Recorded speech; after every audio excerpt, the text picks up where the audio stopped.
Opera drama ကိုအားပေးနားဆင်နေကြတဲ့ပရိသတ်များအားလုံးပဲမင်္ဂလာပါရှင်။ပရိသတ်တွေအတွက်ဆရာဆွေမြတ်တနုဖြူရဲ့မဲ့သေးချာဆိုတဲ့ဇာတ်လမ်းလေးကိုတင်ဆက်ပေးမှာမို့နားဆင်ပေးပါအောင်နော်။ဒီနေ့မှာတော့ကျွန်တော်တို့ပြည်နယ်တပည့်ကျော်ဘိုက်ကလေးတို့ကနေစာတူဝါထုံးစံအတိုင်းအမဲပြင်းအတွက်ရိုးမတော်ကြီးတွင်ကိုရောက်ရှိနေခဲ့ပြန်ပါတယ်။ညံရစာတွတ်ပြီးလာပြီးဟဲ့ဘိုက်ကလေးလဲပါတယ်နော်။ရိုးမကစိမ့်လန်းသောအသွင်နဲ့ကျွန်တော်တို့ကိုကြိုးလင့်နေဒီနေ့မိုးနှောင်းကကောင်းလာတယ်။တဖြောဖြောရွာသွန်းနေတဲ့ငွေများရဲ့မိုးရေစက်တွေကရက်တန်နေမရှိဘူးတဲတဲမဲမဲရွာတော့မဟုတ်တော့လေအဆက်မပြတ်ရွာသွန်းနေလို့မိုးရေတွေကချောင်းမြောင်းအင်းအိုင်တို့ကိုရှန်တက်လာစေတယ်ရူမာရောမတက်ပေများကမိုးရေကိုဝါလွန်စွာတောက်သုံးရလို့စိမ့်ရင်စင်းနေတယ်အရွက်ဖားကြီးတို့ကစွမ်းကုန်ကြီးထွားလန်းဆန်းနေပါတယ်မိုးရင်းခါမို့အမဲလိုက်လို့မကောင်းပါဘူးမင်းနဲ့စောင်းကြတော့ရနေရကြနေပဲဟုတ်တောင်ကပယံတို့မှတတိထားကရှောက်ရပါတယ်ချီကျော်ကြရင်ကြောင်များကမတွေ့ရစရာကံကောင်းလို့မသိရင်အကျိုးပဲရှိမယ်။တတိထားရဲ့ချီချော်သွားလို့ကတော့မစားတာဘူး။ကျွန်တော်နဲ့ဘိုက်ကလေးကမိုးမီနေလို့ကြွတ်ဆုပ်ရေမိုးနေတယ်လို့ဖြစ်ရတယ်။တားကျွေးမှုမရကျွေးမှုကပင်ပန်းလာပါပြီ။ကျွန်တော်မှသားသမီးမရှိလို့သားသမီးတာဝန်မပို့။ဒါပေမဲ့မိန်းမရှိနေလို့မိန်းမတာဝန်ယူနေရတယ်။တခါတရံကြလူပြိုကြီးဘိုက်ကလေးဘဝကိုအားကြရတယ်။ဘိုက်ကလေးမင်းလူပြိုကြီးပဲတက်တက်လုံးလောက်ကွာ။မိန်းမမယူနဲ့တိလား။ဟုတ်တယ်ကွာလူပြိုကြီးဘဝကအေးချမ်းနေတားကျွေးမှုမရကျွေးမှုပင်ပန်းမှုမရှိဂျာလီအေးချမ်းလေးပဲလုပ်ပြီးသူကြယူပြီးခန်းစားပြီးအိမ်အောင်ဒုက္ခကြမပြောဘူးဒုက္ခတွေကြီးရွတ်ပြနေတယ်ဒေါ်ရဲတောင်တဲ့အန်ဒီရဲ့လက်တကမ်းမှာအသက်ကိုပဒါနမထားစူးစားရှောက်လန်းနေရစဉ်အိမ်သူတထားကတော့နေစဉ်အတင်းဟဲ့ဟိုကောင်မအကြောင်းညီးကြပြီလားညဆိုရင်စီဖန်းလူရီပေါင်ချင်းအားကွေပြီးရင်အိမ်မက်လက်လာများမက်လို့ဒီအိမ်မက်လက်လာမက်နေစဉ်ကျွန်တော်တို့ကလင်းစင်ပေါ်မှာငိုက်ပြီးတော့မကြရအောင်တတိဝရိယရှင်းရှင်းထားရတယ်ညံကစားလို့အမဲပြစ်ခဲ့ရပေါင်းလဲများလာကြပြီညံကိုရမှာပေါ့သူ့လက်ကမရှောင်ရင်လွတ်တာကိုအမလီတော့ယောက်ျားကြီးလှုပ်ပြီးတော့လာကြီးမနေစမ်းပါနဲ့ယောက်ျားအပြင်းထူမိရင်မိန်းမလှုပ်သူကပင်မတကြီးလှုပ်ကျွေးရတာကြတော့မပြောတော့ဘူးဟွန်းဟော်ရီကတောက်ပြေးအေးလေဟုတ်ပါဘူးပေးပြုတ်တောပန်းတို့ကရောင်စုံဖူးပွင့်နေတယ်ဒဇင်ရင်ကတ်တရက်ဖေးအင်ဂျင်တက်ခွားတို့ကတောထဲမှာအနောက်ရှက်ကင်းစာဖူးပွင့်ငွေစာနေတယ်လူပြိုဘဝတော့ကတော့ပန်းတို့ကိုမြင်ရင်မြင့်ကိုတတိရရင်ခုံရတယ်ယခုတော့ပန်းတို့ကရင်မခုံစေတော့မြင့်ကိုတတိမရစေတော့အမဲသားကောင်းသားလင်ရင်ခုံတတိယစေတယ်ပြောင်းလဲခဲ့ကြပြီသူမလည်းရေးစားဘဝတုန်းကတော့ပန်းမြင့်ကျင်းနူးတော်လေနန်းဆန်မှုပန်းပန်လိုက်ပါလားချစ်တော်မြင်ယခုတော့ပန်းထက်အမဲသားကောင်ထမ်းပြန်တဲ့ကျွန်တော်ကသာမျောလင့်နေကြပြီအပြူတုံးကဝမ်းရည်မလို့ဘူးရှင်လွမ်းရည်ပဲအိမ်အောင်တဲ့ဘဝကြတော့ဝမ်းရည်ကရေးကြီးနေပြီကတွတ်ပြီးရဲ့လက်တွေဆန်မာပြီမသိမြင်ပြက်လောက်เสียသားကောင်ကမတွေ့ပြန်ယုံသာရှိကြရောတယ်ပြက်လဲထိမှမဟုတ်တာများစူပုတ်နေတော့မယ်မသေးမြင်မျက်နာကိုမြင်အောင်မိယုံမှတပါဘာမှမတက်တာတာမို့ကျွန်ုပ်တို့လည်းအပြန်လန်းကိုစခဲ့ကြတယ်ဟဲ့ဘာတန်လေးဟာအတန်ကတော့ဟိုတက်ခေါင်းလေးကအတန်မဲဆက်တော့အင်းငတ်ထင်နေကွာဘိုက်ကလေးကမြန်နေတပင်မော်တက်ကတက်ခေါင်းလေးကိုနှိုက်တော့တယ်ဟဲ့ကောင်ရမ်းမနိုင်နဲ့လေအထက်မှာမွေးရှိနေဘယ်နဲ့လုံးမလဲငှက်ရှိနေမွေးပဲရှိပါမလဲဗျတိပိသားတိပိသားဘိုက်ကလေးကလက်ပြန်အထုံမှာပါလာတာကငှက်ကလေးတကောင်အစိမ်းရောင်မျက်လုံးပြူးပြူးလေးနှုတ်သီးကနီးလို့ကျက်တူရေးလေးပဲကွာဟုတ်ပါဆက်တော့ဒီကောင်တကောင်နဲ့ဒီတဲဘလို့ရောက်နေလဲမသိဘူးတပင်ပေါ်ကလွင့်ကြလာနေမှာပေါ့လွတ်လိုက်ပါဘိုက်ကလေးကလွတ်လိုက်ပါတယ်ကျက်တူရေးလေးကအပြန်တင်စားငှက်ပမာပြန်သွားပြီးတော့ကဲမင်းအိမ်ကိုမင်းပြန်ပြီးတော့ဒါပေမဲ့ဝေးဝေးလန်လန်ပြန်မသွားဘူးရှေ့တက်ကိုင်းတစ်ခုမှနားတယ်တကယ်ကင်းနဲ့လဲអော်လိုက်တယ်ကျွန်ုပ်တို့လည်းဆက်လျှောက်လာကြတယ်စတို့ရေအမင်းမပါတော့မမမြင်ပွားစီလောအောင်တော့မှာပဲနော်ဒါပေါ့ကွာကျွန်ုပ်တို့စကားတပြောနဲ့ရှောက်လာစဉ်နောက်ဘက်မှာတကက်အတန်ကြားလို့လှည့်ကြည့်လိုက်ရာစောစောကကျက်တူရွေးလေးကဘိုက်ကလေးပခုံးပေါ်ဆွေကနေနားလိုက်တောင်တွေ့လိုက်ရတယ်ဒီကောင်လိုက်လာတဲ့ဆက်တော့ကျက်တူရွေးလေးကလူမကြောက်ရမှန်းလဲသိပုံမပေါ်သူအရွယ်ကလေးအရွယ်ရက်သားလာသားလောက်သာရှိပြီအောင်မဲတော်တော်ဟုတ်တဲ့ကောင်အကြောက်လန့်တစ်စမ်းမှမရှိဘူးဟဲ့ကောင်နေခဲ့ကွာတို့ကပြန်တော့မကြလားဘိုက်ကလေးကငှက်ကလေးကိုကိုင်းပြားတစ်ခုပေါ်တင်ပေးလိုက်တယ်ကျွန်ုပ်တို့လည်းဆက်လျှောက်လာခဲ့ကြပါတယ်မကြလိုက်ဘူးကြက်တူရီအတန်ကြားရပြန်တယ်ဟဲ့လိုက်လာပြန်ပြီထင်တယ်နားပြန်ပြီဘိုက်ကလေးပခုံးပေါ်ဟာဒီကောင်နေခဲ့ပါဆိုတာလဲလိုက်လာပြန်ပြီကဲပါကွာဒိုးနဲ့လိုက်ချင်လုံးနဲ့တူပါတယ်ခေါ်တာခေါ်ခဲ့ပါတော့ကြက်တူရီလေးကဘိုက်ကလေးပခုံးပေါ်မှာငိမ့်လူလိုင်းစီးလိုက်ပါလာရင်စိန်ကြလာပါတယ်ထိုကြက်တူရီလေးကြောင့်ကျွန်ုပ်တို့မိသားစုမှာပျော်ရွှင်ကြည်နူးရခြင်းများလမ်းစော့တတာဝမ်းနေကြေခွေးရခြင်းများဖြစ်လာတော့မှထိုစဉ်ကကျွန်ုပ်တို့မသိနိုင်ခဲ့ပါဘူးတော့ကတွတ်ပြီဒီနေ့လဲထုံးစံတိုင်းဘာမင်းမှမရခဲ့ဘူးမဟုတ်လားယင်စပြီဇလန်းတော့စပြီမ သိမြင်ကဆူဆူအောက်အောက်နဲ့စီးကြိုတယ်ကျွန်ုပ်တို့ကရိုးနေပြီးမို့သူမကိုဘာမှပြန်ပြောမနေတော့ပဲအိမ်ပေါ်တက်တနက်နဲ့ကြီးကပ်ကိုနေရာတကျသွားထားလိုက်တယ်ဘိုက်ကလေးကပခုံးထက်မှာကျတူရွေးကိုတင်ပြီးတော့ကိုပြစ်မှာဝင်ထိုင်လိုက်တယ်မင်းကလည်းခုမှနိုးတော့တယ်နော်တလန်းလုံးငိုင်းပြီးပါလာတဲ့ကျတူရွေးကမသိမြင်နှုတ်ဆက်တန်ကြောင်လှန့်နိုးသွားတယ်ဒါရီနောက်တော့မင်းယူသွားမှာပါကွာနေမြေတက်မို့ကျတူရွေးလေးကအံ့ဩနေပုံရတယ်ကြောင်လဟန်တော့မရှိဘူးရိုးမတော်အခင်းချင်းကမရှိတော့ပါဘူးကျုံနှန်းရွာလေးရဲ့လူပတ်ဝန်းကျင်ကအသွင်ဆန်းပြစွာနဲ့သူ့ကိုကြိုးစင်းနေပုံရတယ်ဟာဟိတ်ကောင်ဒါပဲလေကျတူရွေးလေးကနေမြေတက်ကိုဝဲပြန်စူးစမ်းနေရမှမတိဆိုးဝါစွာမသိမြင်ရဲ့အဝတ်မဲ့ပခုံးပေါ်နှားလိုက်ရာကျတူရွေးပါလာတာကိုမသိတဲ့မသိမြင်ကရုတ်တရက်လှမ်းပြန်သွားတယ်ဟဲ့ပလုတ်တို့ဘာကြီးလဲဟာသူမထခုန်လိုက်လို့ကျတူရွေးလေးကပြန်သွားတယ်ငှက်ဆုပ်ဘယ်ရောက်လာလဲဘယ်ဖမ်းလာလဲဒီငှက်ဆုပ်ကဟင်းတဝက်ချက်တောင်မရောက်ဟဲ့သွားဟဲ့သွားကျတူရွေးလေးကမသိမြင်ကြတော့လန့်ပုံပေါ်တယ်အဝတ်တန်းပေါ်နားရင်းနဲ့ကြည့်နေတယ်အမသွားဆိုတာနားနေတည်းကဲဟဲ့မသွားအောင်ကျတူရွေးကအရှောင်မြန်လို့သာတော့ပြီးတော့တယ်ထင်းချောင်းနဲ့ထိမိလိုက်ရင်နဲ့မလွဲကျတူရွေးလေးလမ်းပြန်ပြီးကျွန်ုပ်ပခုံးပေါ်လာနာတယ်ဒင်းခနာကိုလေးကတဆက်ဆက်တုံနေတယ်ဒင်းလေးကြောက်ရှာနေပြီဟဲ့မသိမြင်ဘာတော့ဒီငှက်ကလေးကမင်းကိုဘာလုပ်လို့လဲကွာခမရတော်ထဲမှာခိုးကိုရမဲ့နေလို့ကျွန်တော်တို့စီကိုလိုက်လာရှာတာမင်းအကျဉ်းတရားမမဲ့စမ်းပါနဲ့ကွာမသိမြင်ကလူကာပါရှိနေလို့မဖြစ်ထင်းချမ်းကိုမြေပေါ်စောင့်ချလိုက်တယ်တလိမ့်ဆန်ဆိုဘာတလိမ့်ဆန်မှမကြည့်ကြဘူးစိတ်နာလို့ဟဲ့စိတ်နာလို့မသိမြင်ကစောင့်ဆောင်အောင်ပြောဆိုပြီးတော့အိမ်ပေါ်ပေါက်ဆက်ဆက်နဲ့တက်သွားတယ်ဒီမိန်းမအချိုးတော့ပြောကိုမပြောချင်တော့ဘူးငါတဲလေးလိုက်ရိုက်လိုက်မကောင်းရှိတော့မယ်ကဲဟိတ်ကောင်ကြားတယ်နော်မင်းကိုကျုပ်မိန်းမကကြည့်ချင်တာမဟုတ်ဘူးဒီမနေအဆဆဆင်ကျင်နေကြလားဂိုင်းလောလောဆယ်တော့ဒီတန်းပေါ်မှာပဲစခန်းချနေပြီနောက်မှနေရာထိုင်ခင်းလုပ်ပေးမယ်ဟုတ်ပြီလားကျွန်တော်လဲကျက်တူရေးလေးကိုအိမ်ပေါဝါနာရှိတန်းလေးပေါ်မှာတင်ထားလိုက်တယ်ဒီနေရာကလေးကွဲတဲ့အရိပ်ရတဲ့အလင်းရောင်လေးရပြီးတော့နေပြောက်လည်းမထိုးဘူးထိုးနေထမင်းဝိုင်းကဟင်းကအမေမဆုံးဖဲဆုံးမလဲအမေမရတဲ့နေ့ဆိုမသိမြင်ကကျုပ်ကိုဖွဲဖွဲရရချက်ကျွေးလို့မရှိဘူးထမင်းစားခြင်းစိတ်တောင်ပျောက်သွားပြီအမဲရလာရင်တော့အမဲလဲစားရပြီထိုအမဲနဲ့လေးလေပြီးတခြားဟင်းစားတွေလည်းစားရတယ်ရုပ်စာစောအမဲကိုရောင်းပြီးတော့ဥဆိုအောင်သူမကဖွဲဖွဲရရချက်ကျွေးနေကြတနေ့ကျတော့အမဲမရတာမို့ငပိကြဲကြဲတစ်ခွက်ခြံစည်းဦးမှာအလေးကျနှွေတက်နေတဲ့ကင်းမုံတီးကြော်တစ်ခွက်ခြံထဲမှာအလေးကျပေါက်နေတဲ့ကလားနန်းနန်းရင်းခွာရွက်အတော်အကုန်ကြများမှာပဲဒေါ်သူတောင်းသားမို့ဟင်းကြီးများနေလို့မရကျုံတိုင်းမှာဒနုပြူဒေါ်စောကြီးလည်းမရှိချစ်တီထမင်းတံပေါဆိုင်တွေလည်းမရှိအဲ့ဒါတွေမရှိတော့အကုန်ကြတက်တာပေါ်ရှင်မကောင်းလားမစားဘူးတဲ့ရှားတွေအတွက်တော့ရှားလေတာရှားရင်မြက်တယ်ဆိုတာမရှိပါဘူးကွယ်မျိုးမဆိုရင်တော့ရွေးချယ်စရာတွေပေါ်လာပါပြီဒီနေ့ဟင်းမကောင်းမှုတွေတရုတ်စာသွားစားမယ်သမီးကကလားစာသမီးကတံပေါကျွန်တော်လည်းဟင်းမကောင်းနိုင်တောင်းတောင်းအီရွေးချယ်စဉ်းစားနေတယ်ဟဲ့အတန်ကြားလိုက်ရပြီကျွန်တော်ပခုံးပေါ်ဒင်းလာနာမှာပဲအတွေးစာတွေပြတ်တောက်သွားရတယ်သူ့အော်တန်ကဘိုက်စာပြီးလို့တင်ဂီတာကောက်ယူတော့ရကောင်းတယ်ဟုတ်ပါ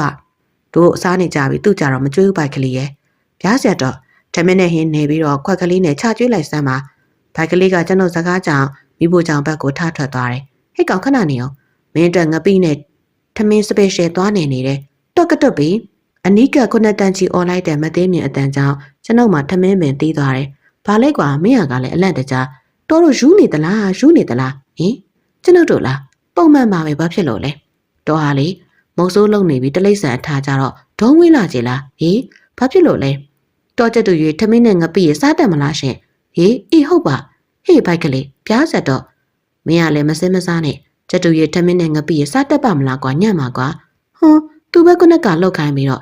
့ကဲလာလာရော့ဒီမှာငပြောသေးစားဒီမှာမို့ဆိုးကြော်စေရတဲ့ပဲမသိမချင်းမှတ်ကျက်တူရဆိုတာငပြောသေးငရုတ်သေးစားတယ်တဲ့ရှင်တို့ဘိုက်ကလေးမှတ်ထားနော်မင်းနဲ့တေလေးဘဟုတုတာနေတာကွအတူတူချင်းတလုံးကပ်ပြီးတော့မှရှူနေပြန်ပြီဟွန်းကျက်တူရေးလေးကငပြောသေးကိုအားရပါရစားနေတယ်စားနေရှာတာကိုကျွန်ုပ်တို့ကလည်းမသေးမြင်ပြောစရာတော်ရဲတောင်နဲ့ဒီလောက်ကျင်းလဲနေရအောင်တလိမ့်ဆန်စရိုက်တွေမိတက်ပါပြီနဲ့ဒါကြောင့်နမေကျော်ရာထမရဲ့ခဏကြာငပြောသည့်တလုံးကပြိုက်ကနေကုံသွားတယ်ဒီတခါကြာကျွန်ုပ်ပေါ်မနာမသေးမြင်အဝတ်မဲ့ပခုံးပေါ်သားချစ်ကောက်ယူတယ်ဟာတိကောင်သူပခုံးပေါ်သွားနာပြန်မင်းဟိုကကင်ပေါက်လို့သိအောင်မယ်ကျွန်တော်လေးစိုးရင်စွာနဲ့လက်လန်းယူစဲမသေးမြင်ကကျွန်တော်လက်ကိုပုတ်ချလိုက်ပြီးတော့နေပါစေရတယ်ဒီကောင်တလုံးနဲ့မဝအောင်ထင်တယ်အစားတော့ဘိုက်ကလေးအတိုင်းပဲမကောင်းကြောင်းဖို့ပါလားနော်မသေးမြင်ငပြောခိုင်ရှိရာကိုထသွားတယ်ကျတူရဲကသူ့ပခုံးသားမုံမို့ကြီးပေါ်တက်ကက်အော်မြင်ရင်လိုက်ပါသွားပါတယ်အလန်းတင်သွားကြပြီရော ဒီလိုဆိုတော့လေဖြောင်းလို့ဖြူလို့ပါလားဘိုက်ကလေးရေဟုတ်ပါဗျကျွန်ုပ်တို့လည်းစားတော့ပြီးစီလို့နေကင်းတရေတမောအိမ်ရန်ပြင်းနေစားပြီးအိတ်နေကတုံးသရင်ပက်လက်နှက်ပြတက်ကျတူရေးလေးကတော့သူ့တန်းပေါ်မှာနားရင်းနဲ့ပဝင်းကျင်ကိုစိတ်ငုနေရန်ရှိပါတယ်ဒင်းကငိုင်ပြီးတော့မနေဟိုတီတီလည်းပြန်မသွားဘူးထူးဆန်းပြီးစွတမိုးတောက်ပြန်ကြည့်ပြီးစောင်းပေါင်းမအချမ်းတက်ကဝင်လာကြည့်ပြီးမသိမြင်ရဲ့ဘုရားရှိခိုးတန်ကြားနေရတယ်ဘိုက်ကလေးရဲ့ဟောက်တန်ကိုလည်းပြက်တောင်းကြားရတယ်ကျွန်ုပ်လည်းစိန်နဲ့နှက်နေလို့မဖြစ်တော့တာမို့အိယာမထားလိုက်တယ်အိမ်ရှိကန်အထွက်ကြက်တူရွေးကိုတတိယမိလို့ကြက်တူရွေးကိုကြည့်လိုက်တော့ဟဲ့ကြက်တူရွေးမရှိတော့ပါလားအေးလေကျွန်ုပ်တို့အိမ်မှာတညတာနားခိုတာပဲဖြစ်မှာပေါ့တော့ကတွတ်ပြီးလှုပ်ပြန်ပြီဘာလေးဟာမသိမြင်ရဲ့မင်းကလည်းခေါ်လိုက်မှဖြစ်အလန့်တကြား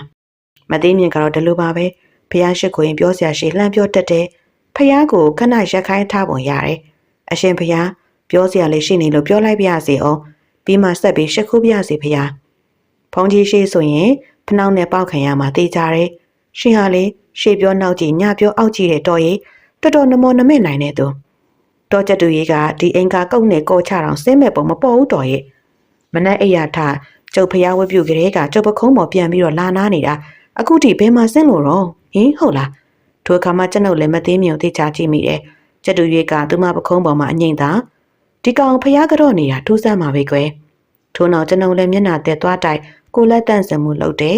မသိမြင်ကဖျားရှိခိုးပြီးအမြောက်ပြီးတော့ဒင်းကတကက်ကက်နဲ့လိုက်អော်နေတယ်မလွယ်ပါလားထို့နောက်ကျွန်ုပ်လည်းမသိမြင်ချပြီးတဲ့ထမင်းကြော်နဲ့စက်သားချောက်ကိုမြည်ပြီးအဖန်ကြီးကြိုက်နေပါတယ်အဟောတုခံချမ်းသာလေးစွကျွန်တော်အတန်စားပြီးမှဘိုက်ကလေးကအိယာမှာနိုးလာတယ်ဝရိယကြီးပေစွကြီးပွားအောင်မယ်အမဲဒီကောင်ကရေခွက်တွေဘာတွေနဲ့ဟန်ကြနေပါလားအိရှိဖနက်ချက်မှာရရင်ပြောလိုက်တဲ့ဘိုက်ကလေးစကားကြောင့်ကျွန်တော်ထားကြည့်မိတယ်ဘာပါလဲဟုတ်ပါကျတူရီတွေကအိမ်ပြင်ဘက်မှအိမ်တွင်းကိုရှောင်နေကြပြီးသူ့ရဲ့မနီးမဝေးမှာမှောက်ထားတဲ့ထင်းရှူးတက်တာပေါ်မှာရေတစ်ခွက်နဲ့စားလက်စာငှက်ပြောသည်နှလုံးအေးလေမင်းကစိန်ချနေပြီပေါ့လေဟုတ်လားကျတူရီလေးကအခုတော့ရေဘူးရေချမ်းကမ်းလမ်းမဲ့သူနဲ့ဟန်ကြနေပြီကျွန်တော်ဇနီးကပါဆက်ချမ်းနဲ့ဇိုးကနေဆက်ကနေအမူအရာချမ်းနဲ့ဒါပေမဲ့သူ့မှာကျင်နာတနာတက်တဲ့နှလုံးသားတော့ရှိနေပြီသားဖြစ်ပြန်ပြီကျတူရီကတန်းပေါ်ပြန်နားလိုက်တကက်ကက်အော်လိုက်ငပြောသေးစားလိုက်ရေးတောင်းလိုက်နဲ့သူကိစ္စသူလဲပတ်နေပါတော့တယ်ထို့နောက်ကျွန်ုပ်တို့လည်းအမဲသားငါးလေးပါလေရာလိုရညာရိုးမတော်ဘက်ကိုထွက်ခဲ့ကြတယ်ရိုးမတော်ကစိမ့်ဆိုလန်းဆန်းနေတယ်မိုးကုံဆောင်ကူမှုမြောက်ပြန်လီတုတ်ဖြူးလိုက်တိုင်းအေးတက်ကစိတ်ငနေဖြစ်သွားတယ်မိုးကလာမှုရှိကိုဝါလင်စွာတောက်ခဲ့ကြတဲ့တပ်ပင်တွေကစိမ့်ရင်စင်ကအရွက်တပါးပါးနဲ့မြရည်လိမ့်ကြံထားတယ်တောဆက်ခင်တန်းလေးများကဒီနေရာဝယ်ပေါ်များတယ်ဝါရွက်နုတို့စက်တို့တရေတို့ကကြိုက်တယ်ကျွန်ုပ်တို့လည်းမျက်စိလင်းလင်းခြေတန်းလုံးလုံးနဲ့လာခဲ့ကြရတဲ့နေရာမှာဟိုမှာဆက်တော့ဟုတ်ပါဒီရဲ့ပေါက်တကောင်မမီမကန်းဖြစ်နေတဲ့ဝါရွက်နုများကိုခုန်ဟပ်နေပါတယ်အစာစောကန်နေလို့တစားတစားမိကက်လာတော့တိမ်မင်းကိုဒင်းမမြင်ကော်ရိုင်ရှန်အားပေါက်ကွဲတန်ကတောလုံးဟိညံသွားတယ်ရန်နံများကဝင်းကျင်တဝိုက်ညှော်သွားပါတယ်တရေကြီးကရှောင်လိုက်တယ်ကြီးစံလာရရှောင်မိတယ်ထင်တယ်ချက်ကောင်းမှန်ပြီးမြေပေါ်ဘုံဘုံလေးကျသွားပါတယ်ကျွန်ုပ်ကရန်ကိုဝင်နေတဲ့ပြောင်းကိုလေးနဲ့အသားမှုတ်လိုက်တယ်ဘိုက်ကလေးကဝမ်းသာအားရရှိမဆုံးတော့ဘူးလှလိုက်တဲ့ပြက်ကွင်းဆက်တော့ရိုက်တကယ်တော်တာပဲတရေကမလုံးမရှက်ဝိညာဉ်ကင်းမဲ့နေကြပြီဒါပေမဲ့ရိုးမတော်ထဲမှာတလိษံသေးပါကအပပြတ်မိပြီးအသက်ပြန်ရှင်လာတဲ့အောင်ထင်အောင်ဝူတော်ဖြစ်လေဖြစ်တာရှိပြီးတချို့ကတောချောက်တယ်လို့ပြောကြတယ်ဒါကြောင့်ဘိုက်ကလေးကစိတ်ချရအောင်ပြေးပြီးတရေရဲ့တကောက်ကွေးကြောကိုဖျက်လိုက်တယ်တရေရဲ့နောက်ခြေနှစ်ချောင်းကတွဲလောင်းကျသွားတယ်စိတ်ချရပြီးအပြန်လန်းဝယ်ကျွန်ုပ်တို့ရဲ့ခြေလန်းတွေကတော်လက်လာပါပြီနဲ့မသိမြင်ကအိမ်ဝါမှာပဲစီးကြုံနေတယ်ကိုကတော့စီးကြူရာကတချင်းလေးပင်ပါလိုက်သေးတယ်ရှုလို့ကိုကတော့အော်မိမများယောက်ျားဘလို့ရှာကြံတိုက်ပွဲဝင်ခဲ့ရတယ်လည်းမမေးမြန်အသားရရင်ပြောရတည်တာသိရဲ့ဒါကြောင့်မိမဟုတ်ပြီးထိုအိတ်ထိကမရှိမကောင်းလုံးဝမကောင်းရှိမကောင်းပါလားထို့နောက်မသိမြင်ကတရေကိုကျင်းနေစွာဖြတ်နေပါတယ်မုတ်ဆိုးမရပြီဟိုနေယောက်ျားမုတ်ဆိုးရှာဖွေပြက်ကတ်လာတော့သူမကဓာတ်တချောင်းကိုဖြတ်ပေါ်ရောက်မှုအဆင့်တဲ့ဟောဒီကကိုကိုတုတ်ပြတဲ့တရေသားတော်ရဲ့ကြားသားမှုကြိုးကျတူရေးလေးကအိမ်ပေါ်တက်လာတဲ့ကျွန်ုပ်တို့ကိုနှုတ်ဆက်တယ်လို့အတန်ပြူတယ်ဒီကျတူရေးကတောင်းနေတန်နေပြီဖြစ်ပါလျက်နဲ့ပြန်ထွက်မသွားပါဘူးတချို့များငှက်မပြန်နိုင်အောင်အတောင်နေညှက်ထားရတယ်ဒင်းလေးကအဲ့လိုမဟုတ်ကျွန်ုပ်ခြံထဲမှာပဲလှည့်ပတ်ပြန်တန်းအညောင်းဆန်နေပြီးတော့သူ့အိတ်တန်းသူပြန်လာတယ်ခဏကြာမှမသိမြင်စီအောင်ထွက်တယ်ဖိုက်ကလေးရေရင်းနှီးဦးတေထားခဲ့ရင်တော့င ငူတီးလဲထောင်းထားလိုက်အချိန်ကညနေဆောင်နေပြီစောင်းလေကဝေဝဲတိုက်ခတ်နေတယ်စောင်းလေကချမ်းနေရှိမှသွားလာနေသူတချို့ကကျွန်ုပ်ကိုအော်ဟစ်နှုတ်ဆက်သွားတတ်တယ်ကြေးလက်ကအစမ်းပြမရှိလူစိမ့်မရှိထုံးစံလေကြီးထိုးယူနေတာခစ်ကိုတိုက်စားဖြူချနေစေဝေးကိုရင်တော့စားပြီလားဟာမစားရသေးဘူးရောက်ဖကြီးချက်တုံးမောင်စာပြိုးချိန်မှာမသိမြင်ပြန်ရောက်လာတဲ့မျက်နာကပြုံးတုံတုံနဲ့ဟာမြင်ဈေးရောက်လာမြန်လာကြည်လားမြန်ဆိုအကျွေးကြီးပဲကိုရှင်အကျွေးတဲ့ကျွန်တော်မှရိုးမတော်တဲ့ကိုဝင်ပြီးအသက်ကိုပဓာနမထားပြီးပြစ်ရတာအားပဲမရှိတော့ဘူးဒါပေမဲ့ပြောစရာရှိတာကတော့ကျွန်ုပ်ပေးတဲ့အကျွေးသားမရရှိခြင်းရှိမယ်တကယ်ချင်းဟိုးဟိုးလေးကွာဟိုမင်းအကျွေးလားငါအမတ်ရပါတယ်ကွာငါမပြေလေသေးလို့ပါမင်းမာပိုင်ထက်ချီးခဲ့ပါအောင်နော်တကယ်ချင်းမသေးမြင်ပေးတဲ့အကျွေးကတော့မရမရှိဖြစ်တယ်ကျွန်ုပ်ကိုတပိတ်တာလောက်တော့မသေးမြင်ငါ့ကိုအစိတ်သားအကျွေးပေးနေရပဲကြုံတော့ဝင်ယူသွားအောင်မှဟဲ့ကောင်မတွေတတိပေးလိုက်ပါရဲ့နော်ကျွေးယူပြုံးပြုံးတောင်းတော့မုံမုံမလုပ်ကြနဲ့နော်ခုလဲပြုံးပြုံးယူပြန်ပေးချိန်ကြာမှမဲ့နေငါနဲ့တွေ့မယ်တီးမြင်နဲ့တမြင်နဲ့ရှင်နော်နှမြင်ရှင်ဖြစ်ဖြစ်မယ်ဟဲ့ဖြတ်အိတ်လေဘေးရင်ပြုံးပြုံးမှာပဲတင်းဖြစ်ရဲ့ဒီကောင်မတကယ်ဖြတ်မဲ့ဟာမှသူ့အကျွေးတော့ချမ်းမထားရဲဘူးတော့ဟုတ်ပါဒီလိုမသိမြင်မင်းထို့နောက်မသိမြင်ဈေးပန်းလေးကိုနေရာတကျသွားထားလိုက်တယ်ကိုကတော့ရှင့်ပြောရအောင်မယ်ဆိုပေါင်းဘာကိစ္စလဲရှင်သတိထားမိလားလှုပ်ပြီးစိုင်းမစင်ဘုံမပါကျုပ်ကဘေးအတွက်ဘာကိုသတိထားမိရမှာလဲကဲဘာမှမသိပေါ့လေဘာလဲဘိုက်ကလေးမူးပြက်နေလို့လားပြက်ပါစေကွာတဝါကျွင်မိမရတော့မယ်ထင်ပြီးတော့စူးစမ်းနေရပဲဟာအိုတော့ဘိုက်ကလေးကြောင်မဟုတ်ဘူးရှင်လို့ဒါဆိုဘာကိုကျုပ်ကသတိထားမိရမှာလဲဘာရမှာလဲကျက်တူရေးလေးပေါ့တော့ဟေးကျက်တူရေးလေးကဘာဖြစ်ပြန်ပြီလဲမင်းပကုံးပေါ်နားပြန်ပြီလားအေးပါကွာကျုပ်ဆုံးမထားလိုက်ပါမယ်နောက်မနားစေရပါဘူးဟောဒေါသတော့ထွက်ချင်နေပြီနော်ရှင့်မလဲချော်တော့ငုံနေပြန်ပြီပြောတာနားထောင်မအောင်လားကျက်တူရေးလေးရောက်လာမှအမဲတွေရလာရှင်တတိထားမိလားဟာအမဲကကျုပ်ပြစ်တာပဲကျက်တူရေးပြစ်တာမှမဟုတ်တာကျုပ်လက်ဖြောင်းလို့ရတာပဲကွာအမဒါဆိုအရင်ရက်တွေကရှင်ဘာလို့မရရလဲမရှောင်လို့အဲ့လေပြစ်ကွေးမကောင်းလို့တော်ပါရှင်ကျုပ်တော်ဒီကျက်တူရေးလေးရောက်လာမှအမဲမမှန်ရတယ်လို့ထင်တယ်အဲ့ဒါလက်ကောင်းတာပဲတော်တို့ကျုပ်တို့အိမ်ရှိကိုရောက်ပြီးတော့မှစီးပွားလက်လာပါတွေတိုးတော့မှရှင်ဒါကြောင့်ကျက်တူရေးလေးကိုတိတိကျကျမွေးရမယ်ကဲပါရှင်နဲ့ပြောလေးကုန်းနဲ့ကျက်တူရေးလေးကိုအစာကျွေးအောင်ပါပဲကြွမသိမြင်ကထသွားပြီးကျက်တူလေးရဲ့ရေပကံကိုလည်းလဲပေးပါတယ်တန်တန်ရှင်းရှင်းလေးဒါမှယောဂမဖြစ်တာကွငါပြောသေးချကျွေးတယ်ကျွေးတာကရခင်ကလိုဝင်ချမပေးဘူးပကံလေးတစ်ခုရေးဆေးပြီးမှထိတ်ကျွေးတယ်တားလေးဝအောင်စားနော်အမေတားတဲ့ကျက်တူရေးကိုအထီးလားမလားမသိဘဲနဲ့ယူပါကွာဘလို့ပင်ဖြစ်ပါစေကျွန်ုပ်ကျက်တူရေးအတွက်ဝမ်းတာမိတယ်ကန်စုံတို့ကြုံကြရခိုက်တိုးပေါ်တိုးချစ်ခင်ဆက်ဆံကြခြင်းကမင်္ဂလာပင်မဟုတ်ပါလားလင်းအယုံပင်မပြိုသေးဘူးကျက်တူရေးလေးကအိမ်ထဲဝင်ပြီးတကက်ကက်နဲ့အော်နေချေရာမသိမြင်ကလူးလဲထားလိုက်တယ်ဟာဟုတ်ပါရဲ့ဒီနေ့အိတ်ကောင်းကောင်းနဲ့အိတ်ပြော်လိုက်တာဖျားဝဲပြုတ်ဖို့တော့နောက်ကျနေပြီပဲမသိမြင်ကျွန်တော်ပြန်ထွက်တော့လဲကျက်တူရေးလေးကသူ့ပကုံးပေါ်နားတယ်ဟဲ့လိမ္မာလိုက်တာကြည်စမ်းအမေသာအမေကိုလာနှိုးတယ်ပေါ့လေမသိမြင်ကကြည်နူးစွာဆိုရင်လည်းအိမ်နောက်ကိုဆင်းတယ်ကျက်တူရေးကသူ့မအနာပတ်ချလဲပြန်နေရင်ရှေ့ကနေကာစီလုံနေသေးတယ်ဟဲ့ဘေးပဲဆမ်းမအောင်မျက်နှာတစ်အောင်မယ်ဟာမသိမြင်ပြောတဲ့ကျက်တူရေးအော်တန်ဖြစ်တိမ်လုံးလဲစုညံနေပါတယ်ခဏကြာမှသူမဖျားကန်နဲ့ရောက်သွားတဲ့အောင်ကြားရတယ်ကျက်တူရေးလေးအတန်နဲ့ညှိန်သွားတယ်ခုမှပဲနားအေးပါရှိတော့တယ်ပြန်နှက်လိုက်အောင်မှအမလေးကုတ်တို့ရဲ့ဗုဒ္ဓရှင်ကျက်တူရေးလေးကတိတ်လေးမာတာပဲရှင်ကျုပ်ဖျားရှိခိုးကိုလာနှိုးတာတော့တိလားစိတ်ညစ်ရပါလားနော်အေးရကားထပြီးရေစံဘက်ကိုသွားတော့ဖျားမရှိခိုးတော့ထင်ပြီးရှေ့ကပြီးပြန်ပြီးတားနေတာအခုဖျားစင်ရှိဥချမှာပဲသူပြန်ဝင်သွားတော့တာတိလားထအိတ်လို့တော့ရမဲ့ပုံမပေါ်တော့ကွာကျက်တူရေးလေးကထူးခြားတာတော့အမှန်ပဲဒါပေမဲ့မသိမြင်ကလည်းလွန်တယ်လို့ကျွန်တော်ထင်မိတယ်ကျက်တူရေးကတော်တော်မသိမြင်ကကဲဆိုတာဒါမျိုးပဲ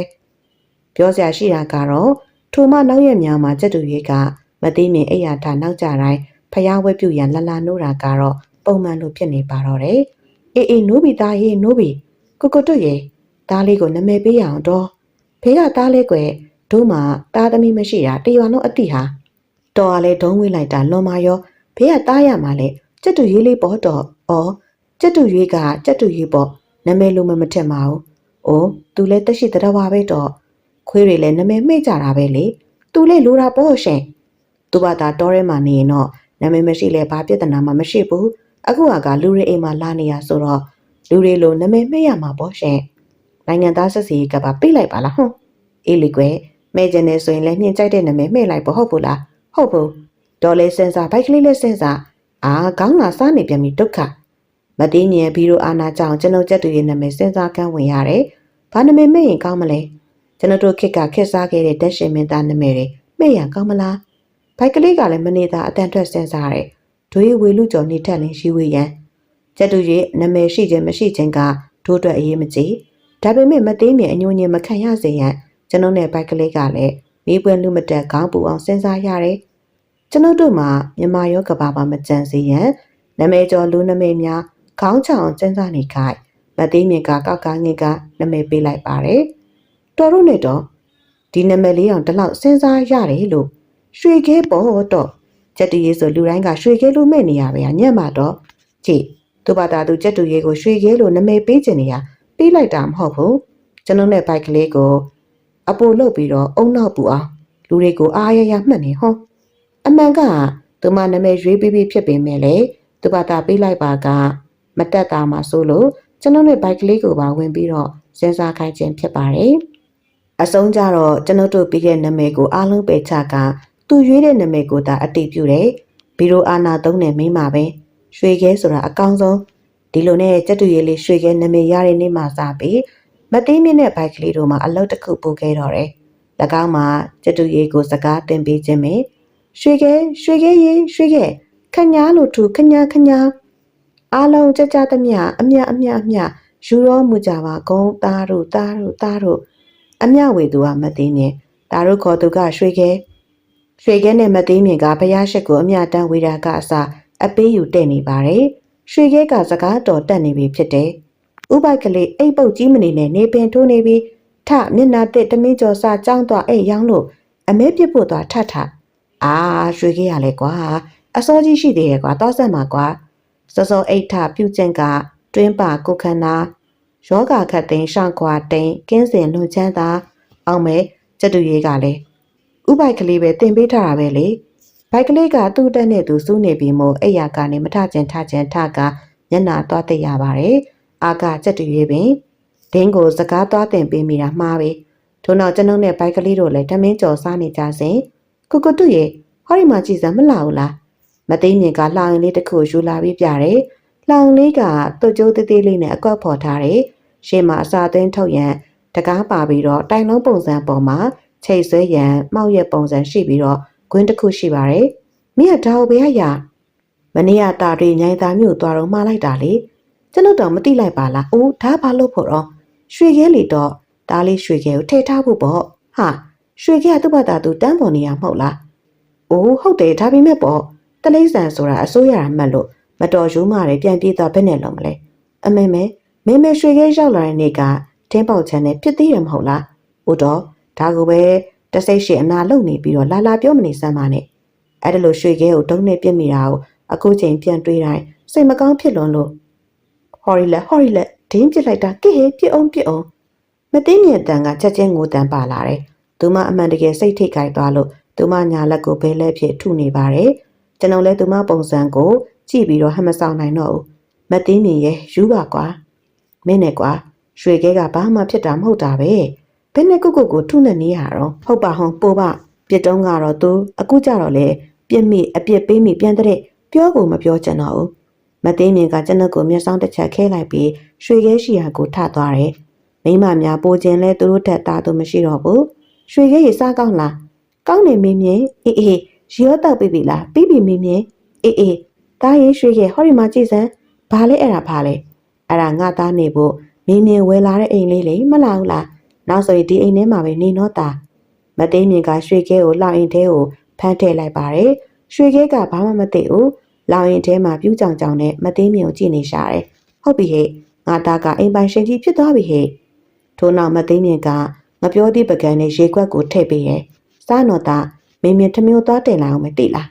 မသိမြင်ထွက်သွားတော့ရွှေခဲကပထမကြီးကြောင်ကြီးနဲ့ဟိုကြီးတီကြီးနဲ့ငိမ့်နေတယ်အတန်ကြာတော့ကအတောင်မနဲ့ရိုက်ပြီးတကားဖွင့်ဖို့ကြိုးစားတယ်တကားကတော့ခတ်ထားလို့မပွင့်ရွှေခဲမှာတောင်မနဲ့တကားကိုတပြန်းရိုက်ဖွင့်လိုက် မောသွားရင်နားလိုက်နဲ့တပံပြန်လုံးလိုက်တကစ်အွန်လိုင်းနဲ့ပြားများနေတယ်ဘိုက်ကလေးတောက်ခွင့်ပေးလိုက်ပါကွာမနေတတ်တော့ထမရဲ့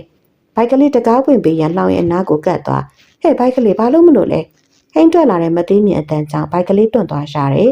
ဟိုလှောင်အိမ်ဖွင့်ပေးမလို့မမမြင်ဟဲ့ဘာလို့ဖွင့်ပေးရမှာလဲဟိုရွှေကဲမနေတတ်ဘူးမမမြင်ရဲ့သူကအပြင်ထွက်ချင်နေတဲ့အိုးတလိမ့်ဆန်ပဲအထဲနေချင်တဲ့အပြင်ထွက်ချင်နေရှိမလားထားလိုက်နောက်တော့လေအကျင့်ဖြစ်သွားမှာပေါ့ဖွင့်ပေးလိုက်လို့မတော်ပြန်ပြေးသွားတော့ဘယ်နဲ့လုံးမလဲမသိမြင်စကားကြောင့်ဘိုက်ကလေးကကျွန်တော်ကိုစစ်ကူတောင်းတော့အနေနဲ့လှမ်းကြည့်ပါတယ်ရွှေကဲကိုတနာမိတော့လေမသိမြင်စကားကိုပယ်ရှားရင်ခက်လာတဲ့ကျွန်တော်အဖို့လေဘာများပြောစရာရှိပါအောင်မလဲပြောလိုက်မိတာကတော့အေးအဲ့ဒါလည်းဟုတ်တာပဲမဖွင့်မနဲ့တော့ကွာထားလိုက်ပါတော့နောက်တော့လေအကျင့်ရသွားမှာပါနောက်ရက်များမှာတော့ရွှေကဲကတူးချလာတယ်မသိမြင်ထည့်ပေးထားတဲ့အစာများကအရာမယွင်းဘူးရေကိုလည်းဟုတ်တိပတိမတော့တမိုင်းမိုင်းတထွေထွေဖြစ်နေတယ်ကျွန်တော်တို့မှလည်းရိုးမတော်တဲ့ကိုဝင်ရတယ်အိမ်ဘာရီရတွေလည်းလှုပ်ရတယ်ဘိုက်ကလေးကလည်းအင်ကအလုပ်ပေးရနဲ့ရွာရိုးကိုပါကိုချင်းတဝေထိုးနေလို့ရွှေကဲကိုသတိမပြုတ်မိပါဘူးဒီညမြောက်ပြားကဇရောက်ဖားခင်ငွေစီကိုတွားပြီးတော့ဂေါ်ရေးဖွင့်ရမယ်မသိမြင်ကလည်းအစာနဲ့ရေကိုမမှန်ထည့်ပေးနေတယ်မူပြတ်နေတဲ့ရွှေကဲချိန်တွေကိုမရိပ်စားမိဘူးမိုးလင်းတာနဲ့အရှင်ကဆိုရင်အတန်းကစီညံနေတယ်ယခုတော့ငိမ့်ချက်သားကောင်းနေရအောင်ကျွန်တော်လည်းသတိပြုမိလာလို့တနေ့မှသူ့လောင်အိမ်ကိုဖြုတ်ပြီးရွှေခဲကိုအသေးချာခဲခတ်ကြည့်တယ်ရွှေခဲပုံကရိုင်းတိုက်နိုင်မှဖြစ်နေပြီဟာဒီကောင်အားပြက်နေပြီထင်တယ်ကျွန်တော်လည်းလောင်အိမ်တကားကိုဖွင့်ပေးလိုက်တယ်ရွှေခဲကရိုက်နဲ့ထွက်လာတယ်ငပြောသီးမြတ်ကလောင်အိမ်ထဲမှာအလုံးလိုက်ကြံနေတယ်ထို့နောက်ရွှေခဲကသူ့နေကြတန်းပေါ်ကိုအနိုင်ပြန်တက်သွားပါတယ်ကျွန်တော်လည်းလောင်အိမ်ထဲမှာငပြောသီးမြတ်ကိုယူကထေရှူပုံပေါ်ရှိရခင်သူ့အစာကျွေးနေကြနေရမှာတင်ပေးလိုက်ပါတယ်စင်ပြီးအစာတွေကိုစားတယ်ရေတောက်ပြီးလန်းဆန်းတက်ကြွလာဟန်လည်းရှိတယ်ပြူနေကြတကက်ကက်တန်ကိုလည်းပြူလာတယ်သူစကားပြောချင်နေပြီထင်တယ်ဖေတော့ဒိုက်စာအခုမှတဝကြီးစားမင်းကိုအစာတွေပေးထားဘာလို့မစားလဲရွှေကဲလှောင်နေမှမနေချင်းအော်မင်းကဘလို့နေချင်လို့လဲအရင်လိုရွှေကဲကလွတ်လပ်မှုကိုမျက်နှိုးသူပင်မှန်ပါတယ်တရဝမှန်ရဲ့အချုံနောင်နဲ့ဘသူမှနေလို့မှမဟုတ်ပါဘူးသူတဘာဝအတိုင်းလွတ်လပ်စွာသာနေလို့ပေးလိုက်မယ်ကျွန်တော်လည်းလန်းဆန်းနေတဲ့ရွှေကဲကိုကြည့်ရင်ပီတိဝင်နေစဉ်မသိမြင်ရောက်ရှိလာတယ်ရွှေကဲကိုသူ့မူလာနေရာမှာတွေ့လိုက်တဲ့အခါသူမတိတ်ပြပြဖြစ်သွားတယ်ဟဲရွှေကဲကိုဘသူလွတ်လိုက်ပြန်ပြေးတော့မှပဲမဖြစ်ပါဘူးလာရွှေကဲလာလှောင်ရင်လည်းပြောင်းဝင်ရွှေကဲကမသိမြင်နာကတ်လာတာမြင်နာနဲ့အိမ်ပြင်ကိုပြန်ပြေးတော့တယ်ကဲကျုပ်မပြောလားလှောင်ရင်အပြင်ကိုပြန်ရင်ပြန်ပြေးမယ်ဆိုတာဘယ်နဲ့လုံးမလဲမင်းကလည်းလောင်ရင်နဲ့ပြန်ထဲမှာစိုးလို့ပြေးတာကွာသိရလား။အိုးလောင်ရင်နဲ့ဆိုရင်ဘယ်မှာပြေးလို့ရမလဲ။အခုဒါတော့လွတ်လိုက်တာပေါ့လေ။အေးဟုတ်တယ်။ဟင်ရှင်ဒါကျုပ်ကိုတက်ရွဲတာပေါ့လေ။ဟင်ကတွတ်ပြီ။ဒီလောင်ရင်တကားကိုမဖွင့်ပါနဲ့လို့တပွားပွားပြောနေရနဲ့ရှင်လွတ်လိုက်တယ်ဟုတ်လား။ဒေါသကြီးနေမသိမြင့်ကိုကျွန်တော်တခုမှပြန်ပြောမနေတော့ဘူး။လောင်ရင်ကိုယူကအိမ်အောက်ကိုစိမ့်ခဲ့တယ်။ဟင်ကတွတ်ပြီ။ရှင်ဒါဘာလို့အောင်မလို့လဲ။ကြည့်နေပေါ့ကွာဘာလို့မဲဆိုတာ။အိမ်နောက်ကျွန်ုပ်လည်းလောင်ကြိုက်ကိုထင်းခွဲရာနေကိုယူခဲ့ပြီးတော့ထင်းခွဲပစိန်နဲ့လောင်ကြိုက်ကိုစိတ်ရှိလက်ရှိနဲ့ရိုက်ချိုးထူးနဲ့ဖြက်စီးပစ်လိုက်တော့တယ်။မသိမြင်ကစိတ်ခုံနေပြီ။ကတွတ်ပြီးရှင်ဘလို့လှုပ်လိုက်တာလဲဒါဘလို့လှုပ်လိုက်တာလဲ။သူမနေခြင်းနဲ့လောင်ရင်ကိုဖြက်စီးလိုက်တာလေမင်းကြည့်နေရွှေခဲပြန်လာလိမ့်မယ်။ကျွန်တော်ယူစားချက်မမကျွန်တော်လုံနေပုံကိုအပင်ပေါ်မှကြည့်နေရွှေခဲကမသိမြင်ပခုံးပေါ်ကိုပြန်ဆက်လာပြီးတော့တာရွှေခဲမင်းမြင်အမလေးလေးလေးမလိုက်တဲ့သားကြီးမေအချက်တုံးကြီးမေပြစ်စိတ်ပူလိုက်ရတာကွယ်ဒါမနေချင်မှန်းသိမမေမထားတော့ပါဘူးကွယ်ဒါလေးမမေကိုပြစ်ပြေးမှဆိုးလို့ထိထားမိတာပါတာရဲ့မမေကိုခွင့်လွှတ်နော်ရွှေခဲကကျွန်ုပ်တို့နဲ့ရေးဆက်ပါတယ်ဆိုရမယ်သူကိုတောင်းလည်းမဖြတ်လှောင်အိမ်နဲ့လည်းမမွေးရပဲကျွန်ုပ်တို့အိမ်မတာမြဲနေတယ်ဟိုနာဒီနာလှည့်လေပြန်နာမှလွဲပြီးအချိန်တန်အိမ်ကိုပြန်လာစမြဲကိုရွှေခဲပြန်လာပြီလားလာဒီမှာငပြောသီးစားနိုင်ငံကျော်နမဲကြီးတို့နဲ့နှီးစပ်နေသူတွေကနိုင်ငံကျော်တို့ရဲ့အရှိန်အဝါဖြင့်သူတို့ကိုပါလူသိများလာတတ်တဲ့အတိုင်းယခုရွှေခဲလဲကျုံတိုင်းရွာစကားတက်တဲ့ကြက်တူရွေးလေးဖြစ်ကျုံတိုင်းရွာဝဲထင်ပေါ်ကြော်ကြားလူသိများနေပါတယ်သူ့ကြောင့်လဲဟုတ်ပေနဲ့အမှတ်ယူနေသေးတယ်ဟုတ်ဟဲ့ရွှေခဲကတော့စကားတက်တဲ့ဟုတ်ပါချစ်စရာလေအထူးသဖြင့်ရွှေခဲကကလေးလောကမှာပိုပြီးရေပန်းစားတယ်ရွှေခဲရေစကားပြောင်ပြောပါကွာကလေးမရှိတဲ့အိမ်မို့ရခင်ကဆိုရင်ကလေးများကကျွန်ုပ်အိမ်ကိုလာရုပ်ထုံးစံမရှိဘူးလာစရာစောစရာလည်းသူတို့အရွယ်ကလေးမှမရှိပေပဲဟုတ်ဥတုပီတို့အိမ်မှာကငါတို့လိုယတနာလေးတွေမရှိဘူးကွာ ရခင်ကမလာတော့လဲယခုတော့တကူတကလာပြီးတော့ဝင်းနေသူတို့အချက်တော့ရွှေခဲရှိနေပြီရောရွှေခဲနဲ့သွားပြီးစကားပြောရအောင်အေးဟေးသွားမယ်ရွှေခဲရေဂျာရစ်တို့လာလေတယ်ဟေ့ကောင်ရွှေခဲဘာလဲ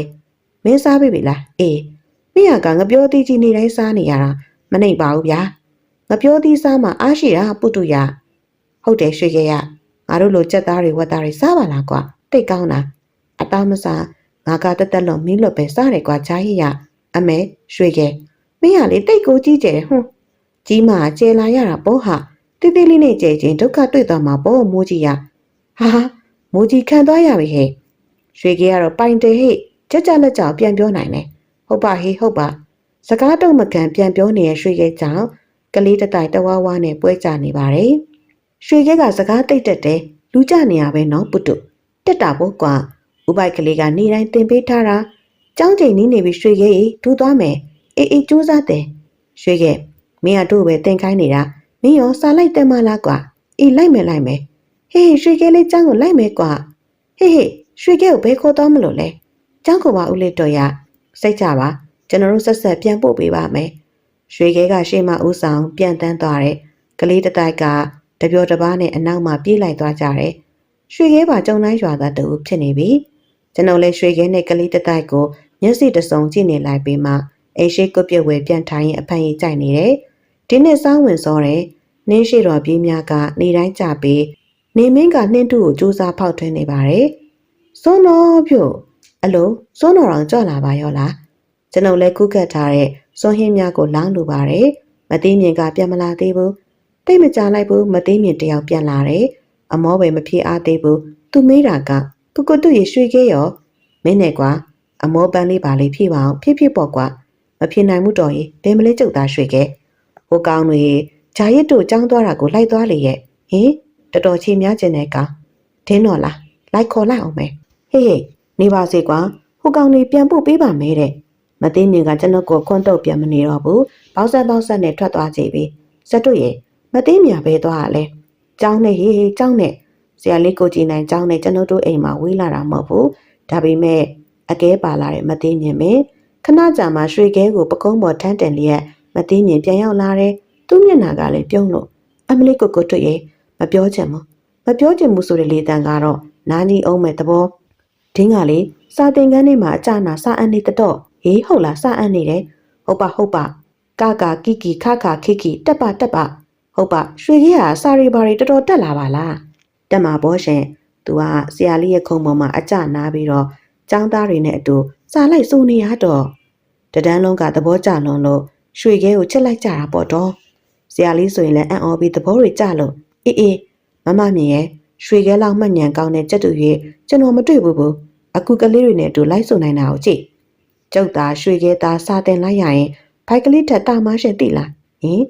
ငါကငှက်လောက်တောင်အတုံးမကျဖြစ်နေပါပေါ်လားခေလိုက်တဲ့ငါကန်မင်းရလေကွာငှက်ကအဟိတ်တလိမ့်ဆန်ပါကွာကျုပ်ရောက်ဖကြီးဘိုက်ကလေးကလူပဲမနိုင်ပါနဲ့ကွာအိုးတလိမ့်ဆန်လောက်တောင်အတုံးမကျတဲ့လူတွေအမှန်ပေါ့လောကမှာဒူးနေတည်ရှိနေရရှင်မသိဘူးလားအေးဟုတ်ပါဟာပြောမနေပါနဲ့တော့ကွာပောက်ကြရတယ်ကျွန်တော်လည်းအချိန်မီလှမ်းပေးရတယ်မဟုတ်ရင်ဒီမိမပါဇက်ကစီးရှိရမဟုတ်ကြိုင်ကျွန်ုပ်ပါသွားနိုင်တယ်စိုင်ရင်နနာဖွတ်ပေါ်လေမမပူဆွဲမိရဲ့ကိုကြီးဘိုက်ကမမပူဆွဲမိကိုတကယ်ချစ်တာပါဗျာနေလေနေကင်းတရီတမောအိမ်မဲကြံကရှိသေးအင်ကောင်းရင်တငင်းပင်ရိမ်မှာဘိုက်ကလေးနဲ့ရွှေခဲတို့အချီအချစကားတင်နေတဲ့ကိုကြားလိုက်ရတယ်ဘိုက်ကလေးတော့ငှက်ကိုသုံးပြီးတော့အကြံဖန်လုပ်နေပြန်ပြီရွှေခဲကလည်းအတက်မြန်းနေ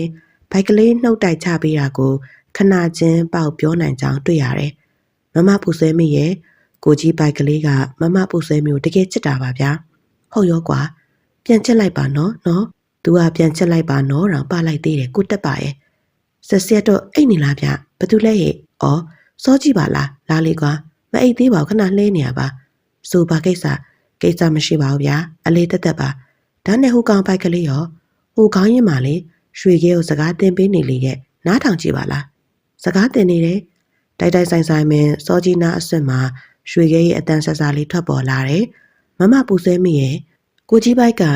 မမပူဆွဲမျိုးတကယ်ချစ်တာပါပြန်ချစ်လိုက်ပါနော်ဟင်ဒါရွှေခဲကပြောတာဟုတ်တယ်လေဒီကောင်ကတော့တက်ချက်ကန်းကုန်ရောဟေ့ မင်းကြားတဲ့အတိုင်းပဲလေဟုတ်ပါဆက်တော့ရဒီကောင်ကလူလောက်နီးနီးတက်နေရပဲဗျဘိုက်ကလေးတော့ဟန်ကြတာပဲဗျဟေးဘလို့ဟန်ကြလဲကွာလောက်ပါအောင်ကျော်ဟင်းရုပ်ရှင်တဲကလို့ပေါ့ဗျာချစ်သူချစ်စကားမပြောရဲလို့ပန်းလေးပေးပြီးချစ်စကားပြောပြရစေပန်းစကားဆိုရလေဗျာအခုလဲဘိုက်ကလေးကချစ်သူစကားမပြောရဲလို့ချစ်သူရွေးလွတ်ပြီးတော့စကားပြောပြရစေလေအဲ့တော့ချက်စကားဟုတ်ပါရွှေခဲစကားပေါ့ဗျာဟာဒီလူပြိုကြီးတွေကတော့ကြံ့ကြံ့ပပန်လောက်တော့မယ်အဟုတ်ပြောတာဆရာတော်ရဲ့ဒီကောင်သူကိုယ်တိုင်မပြောရဲလို့ငှက်ကိုတစားခံခိုင်းတာထွင်းပါကွာဓာတ်တက်ဆက်တော့ကျွန်တော်လည်းတခုခုညီပါဗျာဟေးဘာများလဲ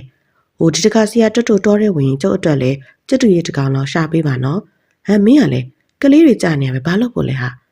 ကျုပ်လဲရွာထဲကအပြိုတွေကိုချက်စကားလေကျတူရဲ့စကားပြောခိုင်းကြလို့ဒီကောင်နေပေါက်ရှာရှာ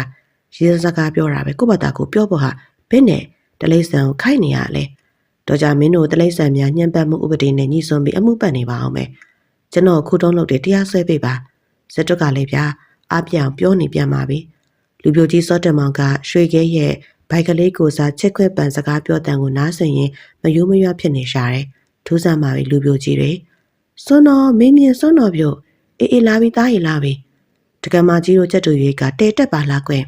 တင်ပါဗျာအားကိုရပါတယ်အခုဆိုသူကចောင်းသားတွေနဲ့လိုက်ပြီးတော့ဆရာလေးចောင်းမှာတော့စာလိုက်အန်သေးတယ်ရှင်ဗျာနင်တို့ငက်ကလည်းထူးဆန်းပါပြီတင်ပါရွှေခဲကအရန်တက်လွယ်တယ်ဗျာအဲ့တော့လေတပည့်တော်တို့မှသူ့သားလိုပဲချစ်နေရတော့တာပဲဗျာဒါပေါ့ဒါနဲ့သူ့ကိုအတောင်နေပါလေဖြတ်ထားသေးလားဟဲ့မဖြတ်ပါဘူးဗျာသူ့အတိုင်းပါပဲဟေးအတောင်လည်းမဖြတ်လောက်ရင်တည်းလည်းမထည့်နဲ့ပြန်မပြေးဘူးလားဟာရွှေခဲကဒီမှာပဲပြောနေရဗျာဒီမှာပဲအယိုးထုတ်မှာပါဗျာဟုတ်တယ်မဟုတ်လားသားဟုတ်ပါတလိษံဆိုပေမဲ့နှုတ်တိုက်တင်ပြီးတော့လေတက်တာပါပဲလားကျုပ်เจ้าမှာတချို့เจ้าသားတွေဩဃာတာတော့ဖျောက်တနေမစိုးတတ်ဘူးသူကတော့ဖျားရှိခိုးပါတယ်ဗျာဩဃာတာကာယကံဝစီကံမနောကံတိဟုသောကံသုံးပါတော့ရင်ရွှေခဲကဖျားရှိခိုးကြနနစိုးပြလိုက်လို့ဘုန်းကြီးကသဘောကျမဆုံးရှိနေပါတယ်ဟုတ်ပါဟိငါเจ้าကမောင်เจ้าသားတွေထထောင်တာသေးရဲ့ဟိမသေးမြင်မျက်နာကြီးကတကြားပလင်းဖိတ်သွားတယ်လို့ချူတပြုံကျွန်တော်လည်းမလန့်မကန့်မှာတနက်ပြောင်းတိုက်နေရင်နဲ့ပြုံးမိတယ်တော်တော်တက်တဲ့ကောင်တက်တလားတော့မမင်းနဲ့ကျွန်တော်တို့တောထဲမှာမုံမပန်းပန်းနဲ့ပြန်လာရင်မင်းကြီးဖေးတွတ်ပြန်လာပြီရေတစ်ခွက်လောက်တိုက်လိုက်ပါအောင်အမင်းမရခဲ့လို့ထုံးစံအတိုင်းမသေးမြင်အတန်ထွက်လာရင်ကတွတ်ပြီဒီနေ့လည်းဘာမှမရခဲ့ဘူးမဟုတ်လားကျွန်တော်တို့အဆူမခံရအောင်ကာစီးပေးတယ်လို့မသေးမြင်စိတ်ဆိုးပြအောင်လဲသူကချော့တက်သေးတယ်ဒီနေ့မရနောက်ရက်တွေရလာမှာပေါ့မင်းရဲ့အမေနင်းဖေတော့ကတနေ့နဲ့အမဲမရတာဘယ်နည်းရရှိနေပြီလဲဟွန်းမပြောချင်ဘူးမသေးမြင်ကအဲ့ဒါလိုအငေါ်တူးလိုက်တဲ့အခါသူကကျွန်ုပ်စီပြန်လာပြီးတော့ဖေတော့မနေ့ကျရင်ရွှေကြီးကိုတောရဲကောအမမင်းကတောရဲမှာဘာလိုက်လို့မှမလို့လဲရွှေကြီးကတားကောင်မျိုးပြပေးမှာဟာလှုပ်လိုက်စမ်းရွှေကြီးရသူစကားကြောင့်ကျွန်ုပ်တို့သဘောကျရတယ်လို့မသေးမြင်လဲစိတ်ဆိုးမနေနိုင်တော့ဘူးလိမ္မာလိုက်တဲ့ရွှေကြီးနဲ့ကဲကိုတော်လေးအမဲမရရင်လည်းရှိပါစီတော့ရှင်လဲတောရဲတော့လိုက်မသွားပါနဲ့ရှင်တော်ကြတောစိတ်ဝင်ပြီးပြန်မလာရင်မြင်ရင်ကွဲနာကြရပါလိမ့်မယ်ဟုတ်ပါရွှေခဲစကားတက်မှုကတော့ရုံနိုင်ပွဲမရှိဘူးဒီနေ့မှာတော့မသေးမြင်ကျုံတိုင်းဈေးသွားတယ်ကျုံတိုင်းဈေးကနေတိုင်းမရှိရွာနီးချုပ်ဆက်မှာလာရောက်ကြတဲ့9ရက်တစည်းသာရှိတယ်မသေးမြင်ကလိုအပ်တာများဝဲချမ်းရံနဲ့သူ့အမဲကျွေးများတောင်းရန်ဈေးထွက်ခြင်းဖြစ်တယ်ရွှေခဲကမသေးမြင်ပကုံးပေါ်မှာလူလိုင်းစီးပြီးလိုက်ပါလာတယ်အမဲတီးသားမိပဲလေဈေးလေတော့ဈေးကျွန်တော်လည်းရွာမြောက်ပိုင်းအောင်သွားမလို့လိုက်ခဲ့မယ်ကျွန်ုပ်နဲ့မသေးမြင်လဲစကားတပြောနဲ့ထွက်ခဲ့တယ်။ရွှေခဲကလမ်းမှာလူမြင်ရတွေ့ရကိုနှုတ်ဆက်တယ်။ကြီးကိုနေကောင်းလားဟဲရွှေခဲကျုံနေကောင်းမှာတော့ကောကျုံလည်းကောင်းပါဗျာ။အကြီးကျော်နေကောင်းလားရွှေခဲလားကောင်းမှဒါနဲ့တော့ပဲလေဈေးတော်တိတ်ညောင်းနေအောင်မယ်သေးမြင်ပခုံးပေါ်လိုက်နေလို့ရွှေခဲလူစကားကိုနားလေဟန်နဲ့သေးမြင်ပခုံးတက်မှထပြန်သွားကရှေ့ကိုကျိုးသွားနှင့်တယ်။ဟဲကြည်စမ်းသေးမြင်နဲ့ရွှေခဲကတော့တက်ချက်ကကန်းကုန်ပါရောလားတက်တာတော့မပြောနဲ့အခု तू ကဆရာလေးเจ้าမှာတော့ဒါလေးကြွားအောင်မဟုတ်စာတော့အန်နေရအကြီးကျော်ရဲ့ဟင်တကယ်ပေါ့အကြီးကျော်ရဲ့အခုဆိုရင်ကာကီအကုန်ရနေပြီလေအင်းကဘိုက်ကလေးတက်တောင် तू ကပိုးတက်သေးတယ်ဩ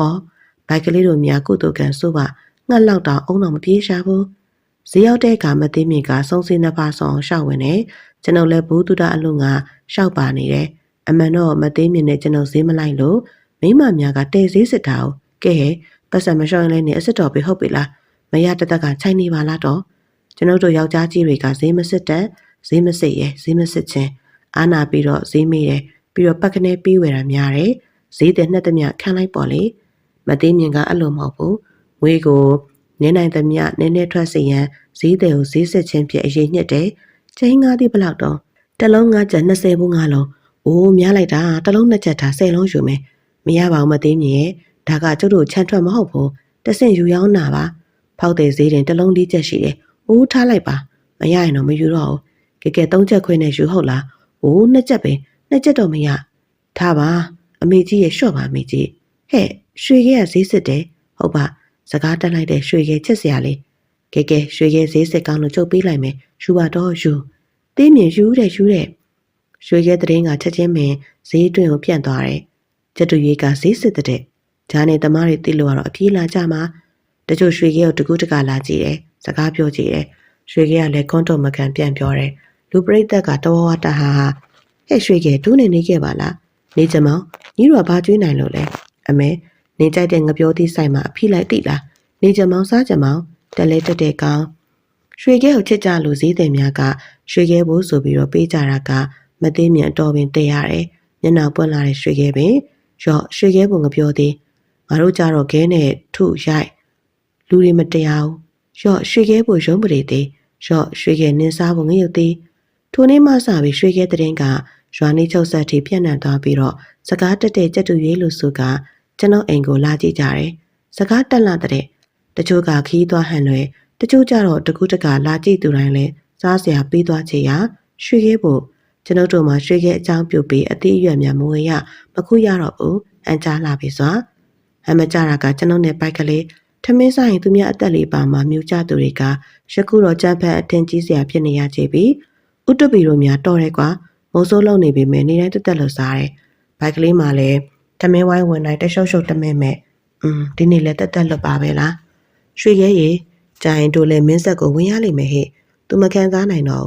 အမဲဒါရွှေရဲကျွေးတဲ့ဟင်းဟဲ့နင်တို့ကဘာအမဲရလို့လဲဟောသူ့ကိုတဒါလို့လာပေးကြတာကိုတိန်သားလုံးဝိုင်းအုံနေရတာဘာမှလည်းဟောကျွန်ုပ်လည်းရင်းငုံနှုတ်ပိတ်နေရတယ်တော့ကြရွှေခဲကကျွန်ုပ်ထက်ဟင်းစားရှာကောင်းတယ်လို့အပြောခံရမှာဆိုလို့စိတ်နေထောင်းတန်း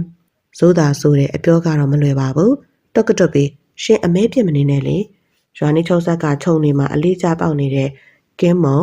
ဘုံလုံးတကွာစူပန်အဲ့ဓာတွေပဲခုခဲ့တော့ဟိုက်မုံစိုးတိတ်ခါချပြီမရှိရဲ့တိတ်ခါအောင်များဒီကနေ့မင်္ဂလာဆောင်ရှိတယ်အင်းတထေးလေးကုရွှေဘော်ရဲ့သားအငယ်ကောင်နိုင်ဝင်းနဲ့ထောင်ရှာရွရွာမှာမိန်းကလေးတို့ရဲ့မင်္ဂလာပွဲဖြစ်ပါတယ်မြင်ရင်ပြီးလဲသွားကြဆိုရင်နောက်ကြနေအောင်မယ်ပြီးပါပြီတော့ဖြစ်တော့ရွှေခဲလေးလိုက်ခဲ့မယ်လေရွှေခဲလေးလိုက်မယ်ဟာမင်္ဂလာဆောင်သွားမှာကွာဈေးသွားမှာမဟုတ်ဘူးလိုက်လို့မရဘူးနေခဲ့နေဦးဟိုတော့သူလိုက်ချင်လို့နေပါလိမ့်မယ်လိုက်ပါစေသူလည်းအိမ်မှာဒီတိုင်းနေရတာညောင်းလို့နေမှာပေါ့လာသားမသိမြင်ခေါ်လိုက်တာနဲ့ရွှေခဲကချက်ချင်းမသိမြင်ပခုံးပေါ်ရောက်သွားတယ်လိုက်တဲ့သားမေမင်္ဂလာဆောင်ခရီးကိုလာကြတာကငှက်ပါလာတဲ့ထူးဆန်းပါပဲမင်္ဂလာဆောင်မှာချမ်းဝင်းထဲမှာမင်္ဂလာမန်းတက်ထိုးထားခြင်းဖြစ်တဲ့လူပရိသတ်ဆုံလာတယ်ဟောဥတုပီနဲ့မမမြင်လာကြအလိုရွှေခဲလဲပါလာတာ哦လူပရိသတ်ကရွှေခဲကိုစိတ်ဝင်စားကြတယ်ရွှေခဲကလူပုံအလယ်မှာထင်ပေါ်နေတယ်ဥတုပီတို့စားပြုတ်စိတ်ချပြုတ်တောမင်္ဂလာဆောင်များလည်းခင်မိကြတယ်ကျွန်တို့ငယ်စဉ်ကတောမင်္ဂလာဆောင်များမှာထမင်းမွေးငါတို့ဖြစ်တာဧကန်လည်းရှိတယ်ကြွားရောက်လာသူများအဝတာတွေ့ပြီးတော့အလားမဟုတ်ညစာပါလွတ်အောင်တွေ့ခဲ့တယ်ယခုမှအိုက်စကင်းနဲ့တော့ခေါ်နင်းနဲ့ငါမင်္ဂလာဆောင်အိုက်စကင်းကျွေးရင်ကောင်းမယ်ကောင်းတယ်ခက်မိတာပေါ့မျိုးခေါ်ပြပြတတခေါ်တာကပါတယ်အိုက်ခွင်ဆိုလားအိုက်ကရင်ဆိုလားတကူမှလည်းမမှန်ဘူးဘူတန်ကမြန်မာပါစက်နဲ့ပြောရတာကရှာလိုက်လာပါပြီမြန်မာလိုတော့ရေခဲမုတ်ပေါ်လေကိတ်မုံနဲ့ထားပဲဒေါ်မင်္ဂလာဆောင်များလည်းခင်မိကုန်တယ်မမီလို့မရအောင်လေဗျအကုန်ကြတက်တာတဲ့လက်ဖွဲ့ပစ္စည်းရတာနဲ့ကာမိအောင်လဲအိုက်စခရီးမှာကြိုက်တာဗျ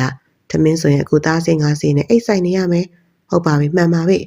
ရွှေခဲကမသိမြင်ပခုံးပေါ်မှာစပွဲပုံပြန်နားလိုက်တယ်ဟဲ့သားရေခဲမို့စားကြံလို့လားဟုတ်မသိမြင်ကဇွန်းနဲ့ခတ်ကြွေတယ်ရွှေခဲကစားတယ်ပြီးတော့ခေါင်းတငင်းငင်းနဲ့ရှိနေတယ်ထိုးနောက်မှာတော့ရွှေခဲရဲ့နှုတ်သေးကြီးကဇွန်းစီကိုအလင်းစလိုဟတ်လာတယ်ဟဲ့နေပါအောင်နိုင်ပြရစေအောင်ရွှေခဲကရေခဲမို့ကြိုက်တယ်အားရပါရစားတယ်ကိန်းမို့တော့မများမစားဘူးရေခဲမို့စက်တိုက်စားတယ်မသိမြင်ကရေခဲမို့ဇွန်းမခတ်နိုင်တော့ဘူးဟဲ့ကျတူရေးလေးကအိုက်စခရီးကိုကြိုက်တယ်တော့ ကြည်စမ်းစားလိုက်တာကောင်းတော့မဖို့ရွှေခဲရေခဲမို့စားတဲ့တဲ့င်းကမန္တတစ်ခုလုံးပြန့်သွားရာလူတွေအုံလာပါတယ်သူတို့အနေနဲ့အထူးအဆန်းဖြစ်နေရတယ်ဟဲရွှေခဲကရေခဲမို့ကြိုက်တယ်ဟုတ်ပါရဲ့စားလိုက်တာ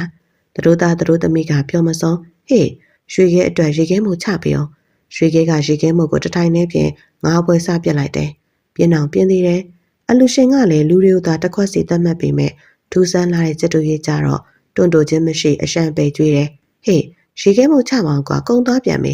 တေစော်တဲ့စက်တူရေးပဲဒိုမင်္ဂလာဆောင်လက်ကောင်းနေဟာငှက်ကပါလာအားပေးတယ်ဟုတ်ပါသူတို့ကသာလက်ကောင်းနေတာလာလိုက်တဲ့လက်ဖွဲ့တွေကထီလက်မှတ်တွေးကြည့်ပဲသူတို့သားနဲ့သူတို့သမီးကရေခဲမို့စားနေတဲ့ကျက်တူရွေးလေးနဲ့အတူတွဲပြီးတော့တက်ပုံရှိုက်ခဲ့ပါတော့တယ်ကျွန်ုပ်နဲ့မသိမြင်ကိုပါရွှေခဲနဲ့တွဲပြီးတော့မှတက်ပုံရှိုက်ပေးသေးတယ်ထူးဆန်းပါပဲမင်္ဂလာပွဲရဲ့ထိုနေ့မှစပြီးတော့ရွှေခဲအိုက်စခရင်ကြိုက်ကြောင်ရွာနီးချုပ်ဆက်ရေပန်းစားသွားပါတယ်ထိုနေ့မှစပြီးမသိမြင်လဲအလုပ်တစ်ခုပို့လာတယ်လက်ကောင်းမှာမြိုင်သာမြို့တက်သူတိုင်းကိုအိုက်စခရင်မှာရခြင်းပဲဟဲ့အောင်ဖို့နင်ပေတော့မြိုင်သာသွားအောင်ပါလေမနှက်ပြန်လေမမမြင်အေးဒါဆိုရင်ရွှေခဲအတွက်အိုက်စခရင်တစ်ပွဲဝယ်ခဲ့ပါဟဲ့ရော့ပတ်စံတချို့ရွှေခဲကိုချစ်သူများကလည်းမြိုင်သာရောက်ရင်ရွှေခဲအတွက်အိုက်စခရင်ဆိုပြီးတော့အမတ်တရလာပေးတတ်တယ်ရွှေခဲရေရွှေခဲအိုက်စခရင်စားမယ်ဟဲ့ရွှေခဲကအိုက်စခရင်အတန်ကြားရင်အိမ်တရီမရဖြစ်ချေပြီစဘယ်မှာလဲဒါဖြင့်ငါ့ကိုချစ်တယ်ပြောချစ်ဘလောက်ချစ်အများကြီးချစ်အားကြီးချစ်ဘေးကချစ်ဟော်ရီကရွှေခဲကသူ့တောင်ပန်တွေကိုဖြန့်ပြီးသူ့ရင်ဘတ်လေးကိုကပ်ပြချင်ရအပြိုကြီးမရွှေမီတယောက်သဘောကျမဆုံးတော့ဘူးအမလေးလေးလိမ္မာလိုက်တဲ့ရွှေခဲလေးရော့စားရွှေခဲကအပ်တယ်လို့ညာလဲစားတတ်နေပြီလူပါဝအဲ့လေစက်တူရီပါဝါလုံးနဲ့ရွှေခဲပင်ရွှေခဲအတော့လူရည်လဲတဲ့ကောင်ပဲဒါအပြင်မြို့တက်သူတိုင်းကိုရွှေခဲကသူ့ဘာသာသူလည်းမှတ်တတ်သေးတယ်ကိုရင်ပူတလက်စိန်ဒါပဲလေမြိုင်းသားလေးကမင်းရပါလို့မလို့လဲဒါဆိုရင်အိုက်ခွင်ဝယ်ခဲ့ဟာအိုက်ခွင်ကအလကားမရကွာပတ်စံပေးဝယ်မှရမှာမင်းမြင့်ပတ်စံရွှေခဲကတောရဲကစက်တူရင်းနဲ့မတူလူရရောက်ပြီးတော့လူအကျဉ်စရိုက်လူအကြိုက်မြောင်နှစ်သက်နေပြီးဇရိုက်ပြတ်တဲ့ငှက်တကောင်မလားဟဲကုတို့ထပါအောင်ဟဲ့ဘိုက်ကလေးထဆန်းအိတ်ကောင်းနေတော့ရုတ်တရက်အော်ဟစ်လိုက်တဲ့ကြောင်ကျွန်ုပ်လူးလဲထလိုက်ရတယ်မသိမြင်ကအိမ်ရှိမှအော်နေခြင်းဖြစ်ရာကျွန်ုပ်တို့လည်းအလန့်တကြားပြေးထွက်လာတယ်ဘာလဲမသိမြင်ရွှေခဲမရှိတော့ရှင်ဟုတ်ပါရွှေခဲကသူ့နေကြတန်းမှမတွေ့ရတော့ဟုတ်ပါဘယ်ရောက်သွားလဲဟိုနားဒီနားများပြန်နေလားမသိတာအိုးကျုပ်ထိုင်ဆောင်နေကြပြီဒီနားတဝိုင်းလည်းလိုက်ရှာကြည့်ပြီးမတွေ့ဘူးပတ်ဝန်းကျင်ကအလင်းရောင်ကအစာပြိုးကစားရှိသေးတယ်စောင်းနှင်းမို့မျိုးနှင်းတွေကကျနေတယ်ကလလန်းမတွေ့ရပါဘူးစောင့်ကြည့်ပါအောင်လေပြန်လာမှာပါဟာတိတ်လဲစိတ်ပူမနေစမ်းပါနဲ့မသိမြင်ကငိုတန်းပါနေပြီကျုပ်သားကဘင်းမှာဝေးလန်သွားတက်တာမဟုတ်ဘူးရှင်သူတော်ရင်းများပြန်သွားပြီလားမသိဘူးတခုတော့ဖြစ်နိုင်တယ်မမမြင်ဟေးဘာလဲဒီကောင်မြိုင်သာသွားတယ်တဲ့နဲ့ဟေးမြိုင်သာဘာသွားလို့တာလဲဟာဒီကောင်ကအိုက်စခရင်တိတ်ကြိုက်တဲ့ဟာအိုက်စခရင်သွားစားနေမှာပေါ့အတွေ့ရကောင်းမဖြစ်နိုင်တာဟဲ့ငှက်ကမြိုင်သာသွားတတ်မလားအိုက်စခရင်ဝယ်စားတတ်မလားဟဲ့ဟုတ်သားပဲကျွန်ုပ်တို့လည်းဖြစ်နိုင်ခြေများကိုအမျိုးမျိုးပုံစဉ်းစားရင်းနဲ့ရွှေခဲပြန်လာကိုအိမ်ရှိကိုပြည့်ဝဲထိုင်ရင်းနဲ့မျှော်နေကြတယ်ကျုပ်သားလေးကိုသူများတွေခိုးသွားပြီတော့အေးဟုတ်တယ်တခုလက်ချက်ဖြစ်နိုင်တယ်ပြောမဲ့တာပြောရတယ်အမှန်ကကျွန်ုပ်တို့ရွာမှာတခုမရှိဘူးအိမ်များမှာလည်းတကားမရှိရှိတဲ့အိမ်ကလည်းတကားမလုံးချုံအလွယ်တကူဖွင့်လို့ရတယ်လုံးချုံနာကအကျင့်စရိတ်တာဖြစ်ပါတယ်စရိတ်တာတကားကလူခိုးရန်ကောက်ွယ်ပေးထားတယ်ခိုးလောက်စရာလည်းဘာမှမရှိတာမင်းရင်တကူနာမည်ပြတ်တယ်မခိုးဘူးတကူကပစ္စည်းတာမခိုးတာရွှေခဲကြတော့စကားတက်လို့ချစ်လို့ခိုးမှာပေါ့နော်ကတွတ်ပြီးအေးဒါလည်းဖြစ်နိုင်တာပဲအေးဒါဖြစ်စဉ်းစားစမ်းရွှေခဲကိုခိုးတာဘာလို့ဖြစ်နိုင်လဲစဉ်းစားမရဘူးဗျဘာဖြစ်လို့လဲဆိုတော့အခုကပစ္စည်းပြောက်တာမဟုတ်ဘူးကျက်တူရေးပြောက်တာဆိုတော့ဘလို့ဆွတ်ဆဲမလဲအေးကွာဒါလည်းဟုတ်တာပဲသူကလည်းဟုတ်တာနဲ့ဖြစ်နိုင်တာကြီးပဲဒီလိုနဲ့ကျွန်ုပ်ဘိုက်ကလေးနဲ့မသိမြင်တို့လည်းရွာရိုးကိုပေါက်ကျက်တူရေးပြောက်ရှာထွက်ခဲ့ကြတယ်စောစောစိတ်မှုချမ်းအေးလာပါတယ်ကျွန်ုပ်ကရွာရှိဘက်ကိုသွားတယ်ဘိုက်ကလေးကရွာမြောက်ဘက်မသိမြင်ကအနောက်ဘက်ချမ်းလိုက်တာနော်ပထမတွေ့တာကဖူတာတီအိမ်ဖူတာတီသားကဂျာရက်ကကြောင်းတော်ရိုင်းရွှေခဲကိုဝင်ခေါ်သွားတတ်တယ်မပြေးတော်လဲကန်ရရှိဒီကောင်လေးကရွှေခဲကိုအလစ်တုတ်သွားတာလည်းဖြစ်နိုင်ချေရှိတယ်ဒီလိုနဲ့ကျွန်ုပ်လည်းဖူတာတီချန်စီယိုပေးမှာကုန်းကွက်နဲ့အိမ်တွင်းကိုချောင်းပြီးတော့နားဆင်နေဖူတာတီတို့ကနှိုးပုံမရသေးဘူးကျက်တူရီကိုဘယ်မှာဝှက်ထားနိုင်တယ်လဲအလုံးအိမ်မော်က ချိုချိုအတန်ကိုကြားတယ်နိုးပြီဘသူတော့ကြားရဲ့လားကြားရဲ့အိတ်မပြောချင်နဲ့ဘယ်အိတ်ပြောမလို့ကျတူရွေစောကန်နေလို့သာဖြစ်လိမ့်မယ်ဟောဆင်းလာပြီနောက်ဖေးအဖေမှဆင်းချသွားတယ်ကျွန်တော်လည်းနောက်ဖေးကတ်လိုက်သွားတယ်ဝင်းကျင်ကအလင်းရောင်မပြတ်သားသေးဘူးလူရိတ်လည်းနောက်ဖေးချုံထဲဝင်သွားတယ်ကျတူရွေသွားဝှက်ချင်လားအိမ်ပေါ်ထားရင်လူသိမှဆိုလို့ချန်နောက်ဖေးချုံမှာသွားထားချင်လားရေလောင်းတန်ကျတူရွေကိုရေချိုးပေးချင်လားကျွန်တော်လည်းရွှေခဲစောနဲ့ခြုံနာတိုးပြီးခေါင်းပြိုကြည့်အမလေးလူပါတော့ကျုပ်ရှူးရှူးပေါက်တော့လာချောင်းမာရီတော့ဟိုင်မပုတ်ဆုံးဖူတာတီမိမမပုတ်ဆုံးကအာပြဲကြီးနဲ့အော်ကြီးတော့ကျွန်တော်လည်းလာလန်းကိုလှည့်ပြီးတော့ဖနှောင်းနဲ့တင်မှာတသားရိတ်ကြအောင်ပြေးရပါလေရောဖူတာတီအိယာမှာလူလဲထတဲ့ကျင်းဝလိုက်တန်ကိုလည်းနှစုံနှပြကြားလိုက်မိတယ်ဟေ့ဘဲကောင်းလေးကွာငါမိမအဝါလုံးနေအဝါလာကြည့်တာအဝါဖြစ်ချင်မိတယ်နဲ့မိုးစိုးချရာမှုအမြန်နဲ့အိမ်ပေါ်လွှားကနေပြန်ရောက်လာတယ်တော်ပါသေးရဲ့ဖူတာတီထွက်လိုက်မလားလို့ဒေါသကလည်းကြီးပါပြီနဲ့ဒေါ်ဘိုးဆောင်ကအိယာကနေထပြီးတော့ကံမကောင်းချေပြီးတကြညကအိမ်မဆိုးရင်မှတ်တာ哦ကျွန်တော်လည်းအိမ်မှာပင်ထိုင်ဆောင်နေတယ်ရွှေရဲရှာပုံတော့မဖွင့်ရတော့ဘူးကံကောင်းလို့ပေါ့နှမဆိုရင်တော့စောစောစီစီဓာစာမိတော့မလို့မသိမြင်တဲ့ဘိုက်ကလေးကပြန်မရောက်သေးဘူးသူတို့လည်းမသိငါတဲ့အိမ်မြောင်လှည့်ပတ်ချောင်းမြောင်းနေပုံရတယ်ကျွန်တော်တို့ကကြက်တူရီတကောင်ပျောက်သွားတာကိုသားတယောက်ပျောက်တယ်လို့ထောင်းတောင်ရှာဖွေနေမိကြတယ်ရွှေကြီးကလည်းတက်တာ哦ပြိုးဥတုပီဟေးဝါစိန်ကတကြီးသားဝါစိန်လိုက်တကုတ်ကုထူးတက်တယ်သူကတနည်းအားဖြင့်တကြီးရဲ့တမန်တော့အဖေကကိုချက်ချင်းလာခဲ့ပါတဲ့ဘာကိစ္စလဲဟဲ့စောစောစီစီမသိဘူးမမမြင်တဲ့ဘိုက်ကလေးကိုလည်းဖမ်းထားတယ်ဟမ်ကျွန်တော်ခေါင်းတင်းပုတ်လောက်တူနဲ့အထုခံလိုက်ရတယ်လို့ကြည်သွားတယ်ကျွန်တော်လည်းတကြီးအိမ်ကိုတုတ်နဲ့လိုက်သွားတယ်တကြီးအိမ်ရောက်တော့အိမ်ရောက်ထက်မှာမသိမြင်တဲ့ဘိုက်ကလေးကငုတ်တော့လေဒါပြန်လှရင်နဲ့ထွေးရအမေအကြီးကျော်ရွာရှိဖျားကလူပြန်တော်ဘိုးစာဦးပြီးတော့ဖူတာတီနဲ့သူ့မိန်းမမပုတ်စုံလာပါပြီကဲဥတွတ်ပြီကောင်းလားဗျာ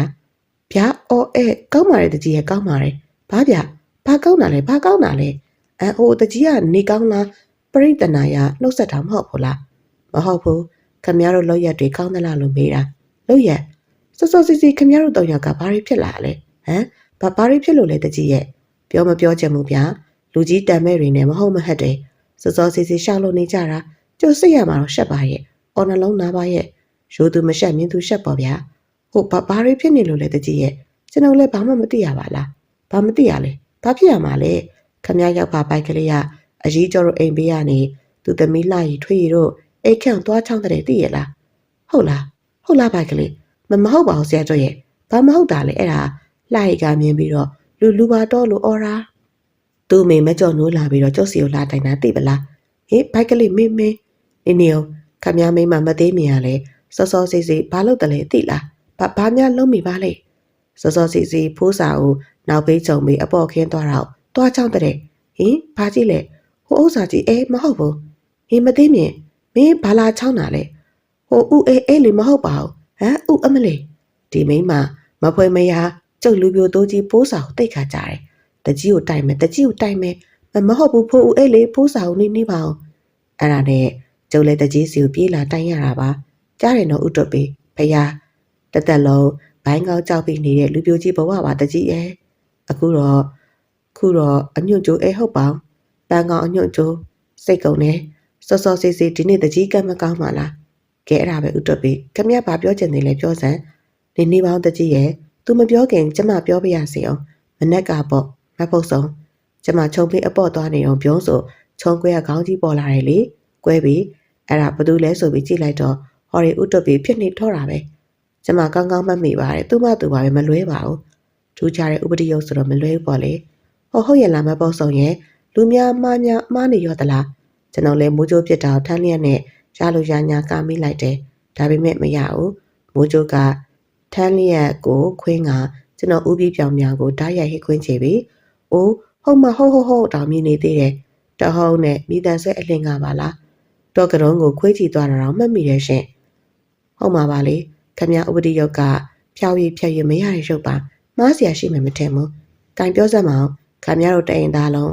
စောစီထပြီးဘူးထဟုတ်ပါသူများရောဘာလို့လိုက်ချောင်းရတော့ဟိုရွှေပြောက်လို့အမရွှေဆိုလို့မူးလို့ရှုစရာတော့မရှိတဲ့ဟာကိုဘာရွှေပြောက်ရအောင်မဖြစ်နိုင်တာမပြောစမ်းပါနဲ့ဗျာနှိမ်မတော့ဗာလဲ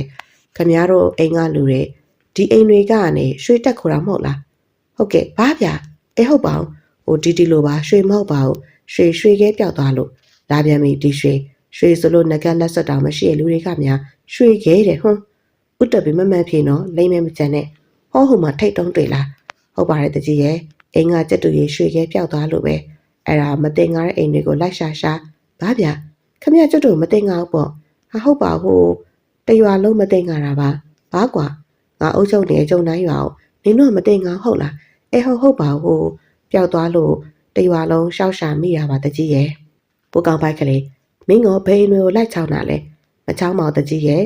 လိုက်တို့တိမ်နေပဲချောင်းမိရပါဘာနင်ကငါတို့အိမ်ကိုကြက်တူရီတခုအိမ်လို့ထင်လို့လာချောင်းနေဟိုမထင်ပါဘူးမထင်ဘာလို့ထင်ရပေါက်ကလာချောင်းရတလဲဟဲ့အဲ့ဒါကတော့ဝါသနာမပါလို့ဖြစ်မှာပေါ့လိုက်တို့ရဲ့အိယာထကဘိုးကယူအလောက်မြင်ချင်းလို့အခွင့်ရတော့ဟွန်းကဲဟာအဲ့ဒါကဘိုးကယူအလောက်ကိုမြင်ချင်းအောင်တကြီးကစိတ်မထိန်နိုင်မင်းနဲ့ပနောင်းနဲ့ပေါက်ချေရဘိုက်ကလေးကမြေပြင်ကိုကဘိုးကယူလဲကျသွားတဲ့ဒီလိုကဘိုးကယူတော့မကြည့်ကြပါဘူးတကြီးရဲ့ကဲပိုးစာဦးတို့ဖုတာတီတို့မကြောတို့ရဲ့ဥတပီတို့ဟာကိုရွာသားချင်းချင်းပဲဗျာ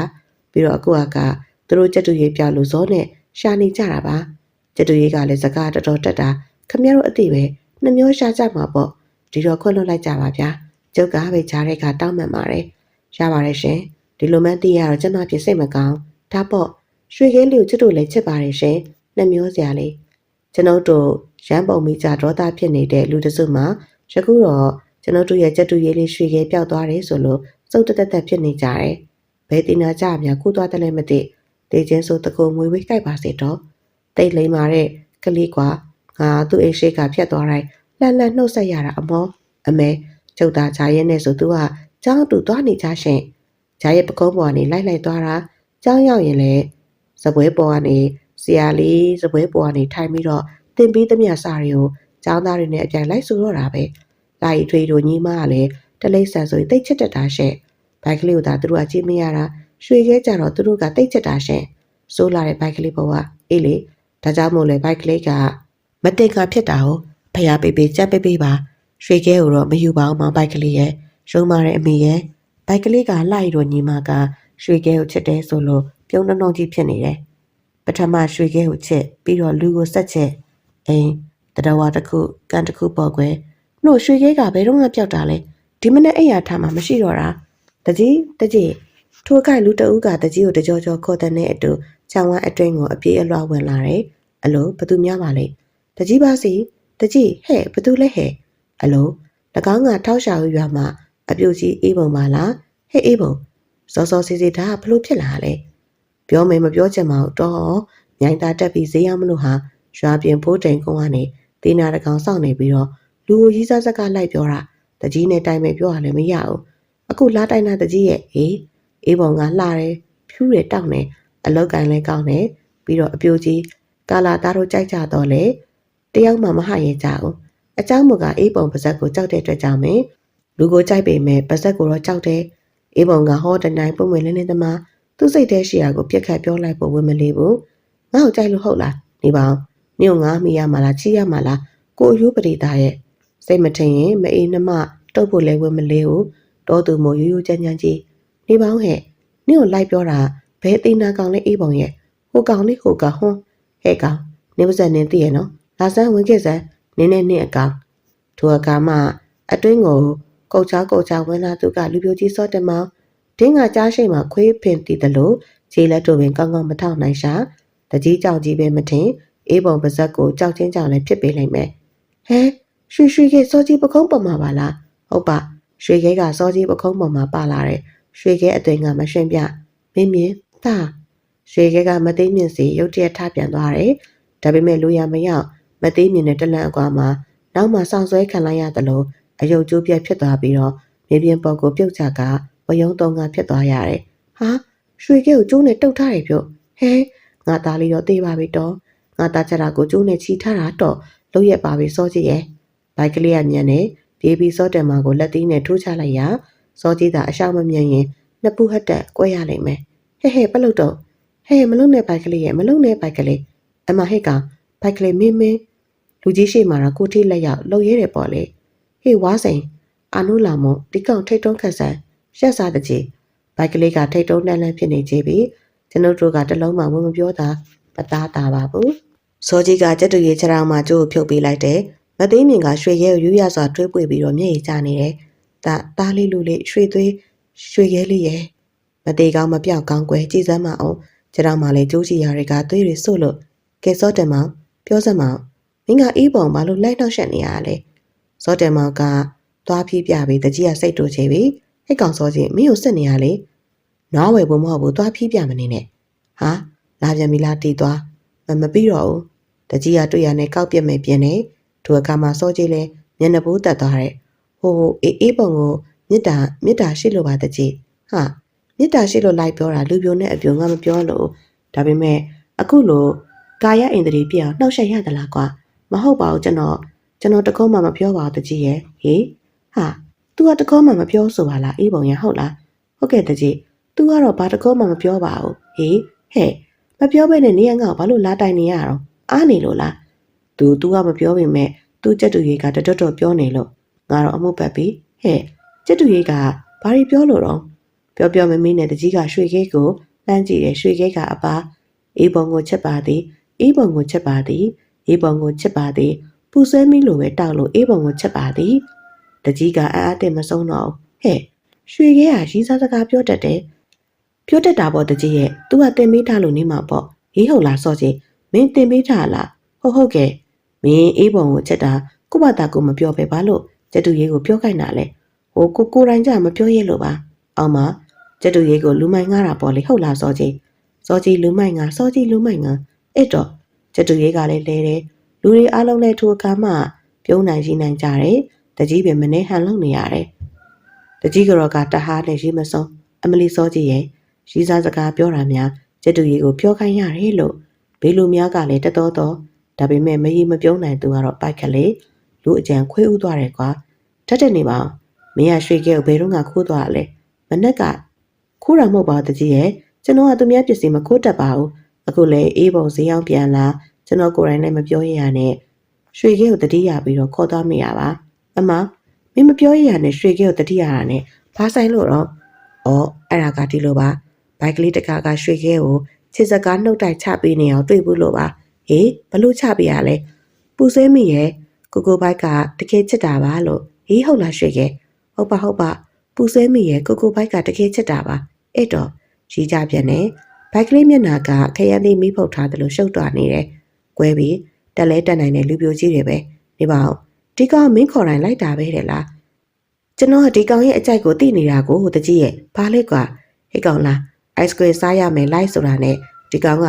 စိုက်နဲ့လိုက်ခဲ့တော့တာဟင်းဟုတ်လားရွှေခဲက ice cream တန်ကြားတာနဲ့အင်္ဒရီမရတရေကြကြပြီဟုတ်ပါ ice cream ဟုတ်ပါကွာမသိမြင်ကတပြေးတောက်ဖြစ်နေပြီကြည်စမ်းကျုပ်သားလေးအစာနဲ့မြားပြီးတော့ခေါ်သွားတာမသေးကောင်းမပြောက်ကောင်းရှင်ဟိုဗျာကျွန်တော်လည်းရွှေခဲကိုချစ်ပါတယ်ဗျာသူ့မဲ့တော့မဆုံးစေရပါဘူးရွှေခဲမင်းကတော့အစားတလုံးအတွက်ဒုက္ခရောက်တော့မှာပဲကံကောင်းလို့ဟုတ်ပါကဲပြီးတာတွေလည်းပြီးကြစေတော့ဘသူမှလည်းထိခိုက်နေတာမဟုတ်ဘူးဒီလိုနဲ့ထိုနေ့ကတကြီးဖြည့်ရှင်းပေးလို့အားလုံးကြည်နဲ့ပြန်သွားကြပါတယ်အေးပုံမှလည်းဈေးရောက်ထွက်သွားတယ်ဘိုက်ကလေးနဲ့လူပြိုကြီးစောတယ်မောင်ကတော့တရက်ထိတ်တုံးခတ်ကြံခဲ့ပါပြီဒီနေ့ကံမကောင်းပါလားဖေတော့ဟေးဘာလို့ရွှေခဲ့ရဆရာလေးကမှာအေးဘာတဲ့တော့အာရင်သူ့စီလားအေးဖေတွတ်သွားလိုက်မယ်ရွှေခဲကဂျာရဲတုံနဲ့အတူចောင်းကိုလိုက်သွားတက်တယ်။ကျောင်းမှာစားအရင်လိုက်အန်တယ်။စားစရာကိုယူသေးပါ။အပြန်မှာဂျာရဲတုံနဲ့အတူပြန်တယ်။တခါတရံသူ့ဘာသာသူလည်းအရင်ပြန်တက်တယ်။တခါတလေကျောင်းလေးပါလေးပြေးရတာပေါ့ဗျာ။ရွှေခဲကကျုံတိုင်းသားတွေနဲ့ရင်းနှီးနေပြီဖြစ်တဲ့အပြင်တရွာလုံးရဲ့အချစ်တော်ဖြစ်တာမို့လို့လည်းအန်ရမရှိဘူး။တကယ်တော့လည်းရွှေခဲဟာကျုံတိုင်းရွာသားတူဖြစ်နေပြီမဟုတ်ပါလား။ဟေးရွှေခဲလိပ်ပူတခါတရံပြန်တန်းလာရင်လမ်းမှာတွေ့ရတဲ့သူများကိုလည်းနှုတ်ဆက်တတ်တယ်။တကြီးပဲလေဟာရွှေရဲ့အေးရွာတောင်ပြားဟေ့မင်းကရောရှောက်သွားနေရလားမင်းအမေမြင်ကစိတ်ပူတက်ပါပြီနဲ့ပပဦးရချမ်းဟာအော်ရွှေခဲပါလားဟဲ့မင်းကလေးတွေနဲ့လည်းပွဲကြတယ်ရွှေခဲလာပေါင်းဟဲ့စကားလေးပါလေးပြောပါအောင်နင်းရလဲပြောစမ်းမအောင်နင်းအေးပုံကိုဘလို့လို့ရီးစားစကားပြောရလဲအေးပုံကိုချစ်တယ်အပြိုတတိုက်ကသဘောကြမဆုံးတော့ဘူး ရွှေခဲချစ်စရာကောင်းသလားဘိုက်ကလေးကမုန်းဖို့ကောင်းလိုက်တာအေးဟုတ်တယ်မို့လားရွှေခဲဟုတ်ပါရွှေခဲကတော့ထောက်ကန်နေဟဲ့ဒါပဲလေပြန်ကြည့်ဘိုက်ကလေးအကြောင်းကိုပြောလိုက်တော့ပြန်ပြေးပြီးရွှေခဲအလဲလေးအဲ့ဒါလိုလူရည်လဲတဲ့ရွှေခဲကိုကြည်နိုင်ကကိစ္စရှင်စကားနှုတ်တိုက်ချပေးပြီးမှတက်တယ်ဖေတော့ဆရာလေးကကျွန်တော်ဘဝတက်တာမှာရိုးမတော်မှာရောလူရက်ခန်းဝါမှာပါဤမြတင်ရလွယ်တဲ့စက်တူရည်တတဝါကိုမတွေ့ဘူးခဲ့ဘူးရွှေခဲကကိုပိုင်ညံဖြင့်တီထွင်ပြောလို့မရှိတော့လေနှုတ်တိုက်ချပြီးတဲ့စကားသူ့ရှိကိုပြောနေစကားများတော့ပြန်ပြောတတ်တဲ့ပြဿနာရှိပါတယ်ကတွတ်ပြီးစံကုန်နေပြီဟဲ့ကတွတ်ပြီးစံကုန်နေပြီရွှေခဲစကားတက်လာလို့ရွှေခဲကိုချစ်ကြသူတွေကကျုံတိုင်းရွာသားမဟုတ်ပဲနဲ့ရွာနေချုပ်ဆက်မှထောက်ရှာရွာကုန်းမောင်ရွာနှဲကျိုးရွာတောင်ကုန်းနဲ့မြောက်ကုန်းနဲ့ရွာများမှာပဲတကူးတကလာရောက်ကြည့်ရှုကြပါတယ်လာကြည့်တဲ့အခါမှာလည်းလက်ကြီးတက်မလာဘူးရွှေခဲစားဖို့ဆိုပြီးငပြောခိုင်တဲ့ငရုတ်သီးတွေတခွားသီးတွေရုံးပရိသီးပန်းသီးစီးသီးနှင်းသီးမြေပဲစသဖြင့်တောင်ရထွက်သီးနှံများယူလာတက်မြင်ရွှေခဲဖို့ထိုသီးနှံတွေကများပြလုံးရကရွှေခဲကတကောင်နဲ့စားမကုန်ပါဘူးကျွန်ုပ်တို့အားဖြင့်ဝိုင်းစားရပါတယ်အမဲမရလည်းဟန်းချတာပေါ့လေမသိမြင်ကရွှေခဲကြောင်းပြုတ်ကမျက်နှာပွင့်လန်းလာကြည့်ပြီးလက်လာပါရွှန်းလာကြည့်ပြီးကြည်စမ်းမောင်တော့ဒီလောက်အသီးနှံတွေရွှေခဲကဘဲကုန်မှာတော့တော့ကတော့ပြီးရှင်တို့အမဲပြက်တာမှကျုံမှာငါတလဲပြက်တလဲစားနေရသေးရဲ့ငါဘက်လှည့်လာပြီးအခုကြည့်စမ်းရွှေခဲရှာလာတာကျုံမှာအရှက်ပဲရှင်အမေမွေးရကျုံနဲ့တဲ့သားလေးရဲ့အမေမွေးရကျုံနဲ့တဲ့မသိမြင်ခမသားသမီးယတနာမထွန်းကားရှာပါဘူးရွှေခဲကိုပင်သူ့သားရင်းချပါမှာဆွဲလန်းချစ်ခင်တရားရှာတယ်သားလေးရွှေခဲပူတူတူလေးအမိသားလေးဒီလိုမြင်ကွင်းကိုကျွန်ုပ်မြင်ရတိုင်းရွှေခဲလျှောက်လာကစားကမသိမြင်ပြုမှုပုံကိုမြင်အောင်မိမြင်ဖြစ်တယ်ရွှေခဲကိုမလူမလားလို့ထင်းချမ်းနဲ့ပြက်ပေါက်ခဲ့ရာရွှေခဲမှာကံကောင်းထောက်မှစွာနဲ့တေးရွာမလားရပုံကကျွန်ုပ်မျက်လုံးတွေကမထွက်နိုင်သေးဘူး။အော်မသိမြင်ငှက်စုပ်သေးစမ်းခုတော့လေသူ့မှပဲရွှေခဲအတွက်ရူးမတွက်ချစ်ခင်တွေ့တာပြန်ပြီးတော့မုံရင်အတူအခါချစ်ရင်လည်းအချို့မြဆုံးမိမသားများတင်းတို့အတွက်တော့ကျွန်ုပ်တို့ရှင်းလေးရပါပြီ။နှက်ခမ်းကတူဘိုက်ကပူအသားမဲတူဘသူမချစ်ဘူးကြရင်အဲ့ဒါဘိုက်ကလေးဖြစ်အမေကြပြလူလူစားလူလူနဲ့ဘသူမျက်စုံနေပါလေဘသူရှိမလဲရွှေခဲမှာရွှေခဲအတန်မင်းနှက်ခမ်းကတူဘိုက်ကပူအသားမဲတူဟိတ်ကောင်စမယုံနဲ့နော်ပိတ်ထိုးလိုက်ရဟွန်းနောက်ခါဆိုရဲဆိုချင်းငါတကယ်လုံးမှာဘိုက်ကလေးအတန်ပဲရွှေခဲရဲ့ကြပြရွတ်တဲ့ဘိုက်ကလေးရဲ့ကြိတ်ပြီးကျင်းတန်များကြောင့်ကျွန်တော်လည်းစိတ်ဝင်စားလို့ထထွက်လာခဲ့တယ်အိမ်ရှိကမ်းမှာတော့မျက်နှာစုပ်ပုတ်နေတဲ့ဘိုက်ကလေးနဲ့သူ့ရှေ့မှာခုံစားလုံနေတဲ့ရွှေခဲကိုတွေ့လိုက်ရှာပါတယ်မသိမြင်ကမရှိဘူးရွာလေပိုင်းကိုသွားနေတယ်ဟိတ်ကောင်ဘိုက်ကလေးဘာဖြစ်တာလဲဘာမှပြစ်ပါအောင်ဆရာတို့ရ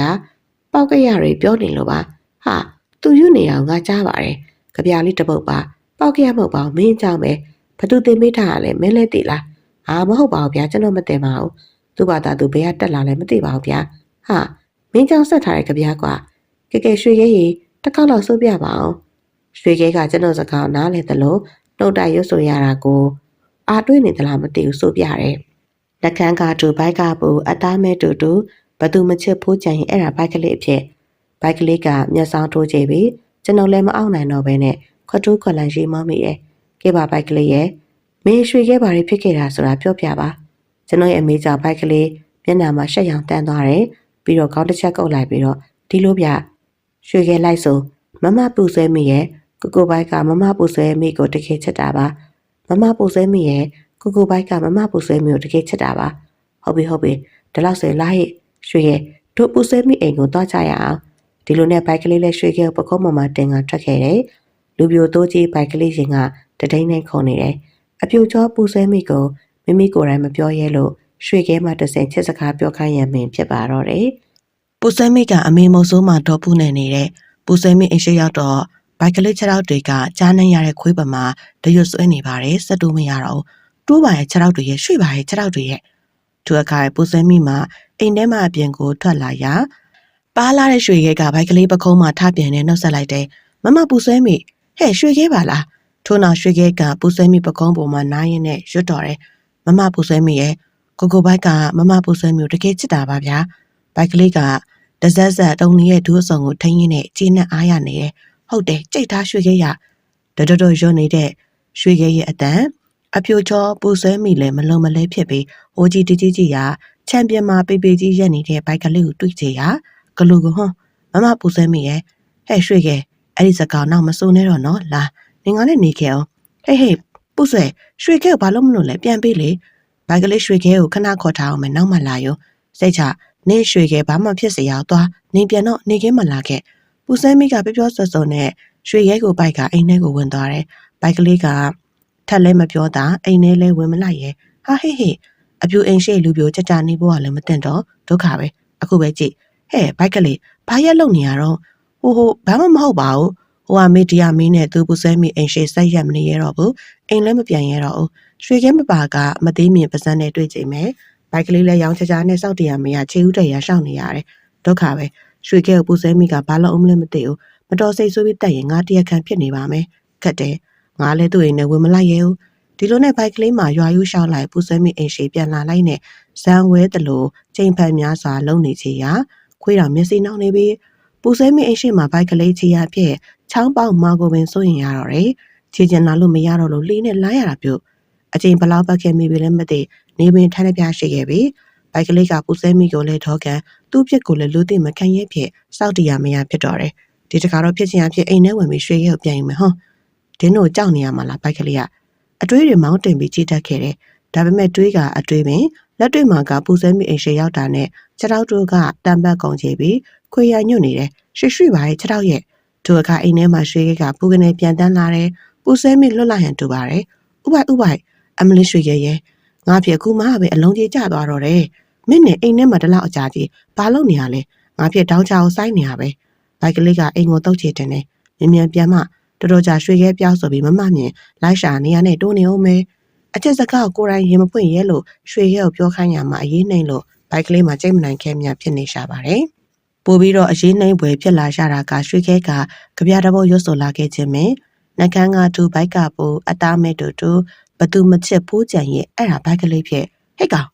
်ဒါမင်းဘဲကတက်လာလေဘိုက်ကလေးစကားမဆုံးသေးရွှေခဲကသူ့ပကုံးပေါ်မှာပြန်ပြီးတော့အိမ်ပြန်ပြေးသွားတယ်ဟဲ့ကောင်ကျွန်တော်ဖြစ်ကတော့အဲ့ဒါပါပဲဆရာတော်ရဲ့ဒီကောင်ပူဆဲမီကသူ့အိမ်နဲ့ခေါ်သွားပြီးတော့စကားတင်ပေးလိုက်တာလေဘိုက်ကလေးမင်းဖြစ်ကလည်းကိုတက်ကိုစုကိုရှုကိုပတ်တာပဲကွာထိုးကပြကလေးထိုးစကားတွေဂရင်းတွေ့နေသလားမသိဘူးအဲ့တဲ့တူရောက်တာနဲ့ထိုးကပြကိုရွပြကြည့်ရဘိုက်ကလေးမှာရှက်ကွဲပြီးရင်ကွဲပါလေရောနှကန်းကသူ့ဘိုက်ကပူကွဲပြီးရင်ကွဲပြီဗျရွှေခဲမှာတဆင်ထိုးကပြလေးကကလေးများနှုတ်ပြားကိုရောက်လေရာနှကန်းကသူ့ဘိုက်ကပူအသားမဲ့တူဘသူမချစ်ဖိုးကြံရင်အဲ့ဒါဘိုက်ကလေးအဖြစ်ထိုကပြရွတ်တန်ကကျုံတိုင်းရွာအနှံ့ပြန့်နှံ့သွားတယ်။ရာသီစဝန်းကတပတ်လေခဲ့ပြီးဘာလို့နဲ့ရွှေခဲကျွန်တော်တို့အိမ်ရောက်ခဲ့တာကတနေ့ဝန်းကျင်ရှိပြီးစကားတက်တဲ့ရွှေခဲကိုလူတိုင်းသိနေကြပြီးနောက်ဆိုရင်ကျုံတိုင်းရွာမှာဥတုပ်ပြီးကျွန်တော်လောင်နေကြော်စောတိတ်ကမှရှိလာတော့မလားမသိဘူး။စောင်းကုံလေးကိုတမနက်မှာကျွန်တော်ကအင်းရှိကိုပြတ်မှာထိုင်ပြီးတော့တောင်းဤတွေးနေမိတယ်။ရွှေရဲတကောင်ကောင်းငင်အထိပြန်တက်သွားလိုက်ပြန်ဆင်းလာလိုက်ကျွန်တော်ပခုံးပေါ်နားလိုက်နဲ့လူလာခောက်တုံလုံနေတာကိုကျွန်တော်အာရုံမပြုတ်မိပါဘူးအတွေးစာရှေးလျားနေကရွှေခဲကတက်ကက်အော်ရင်ကျွန်တော်ပါကိုနှုတ်သေးကောက်ကြီးနဲ့တို့သတိပေးမှပြန်သတိဝင်လာတယ်ဘာလဲရွှေခဲရအတွေးပြတ်ပါပြီးနဲ့ရွှေခဲကကောင်းကင်ရံကိုမော့ကြည့်ပြီးသူ့တောင်မှန်တစ်ဖက်နဲ့ညွှန်ပြတယ်ကြည့်လိုက်တော့ဟာဟုတ်ပါငှက်အုပ်ကြီးပဲကောင်းကင်ရံမှာငှက်တုပ်ကခက်နေပြန်တန်းသွားကြတယ်ကြက်တီအုပ်ပင်မနှင်းမနှောအကောင်ရတော်များတယ်မင်းအမျိုးတွေရွှေခဲရသိရလားရွှေခဲကသူ့မျိုးနဲ့စုမြောင်တွေ့တဲ့အခါဇာတိပြလာတယ်အငြိမ်မနေနိုင်တော့ဘူးကောင်းကင်ရံကိုထိုးတက်သွားလိုက်ပြန်ဆန်းလာလိုက်နဲ့ကနားမငြိမ်ဖြစ်နေရှာတယ်ရိုးဇာတိကို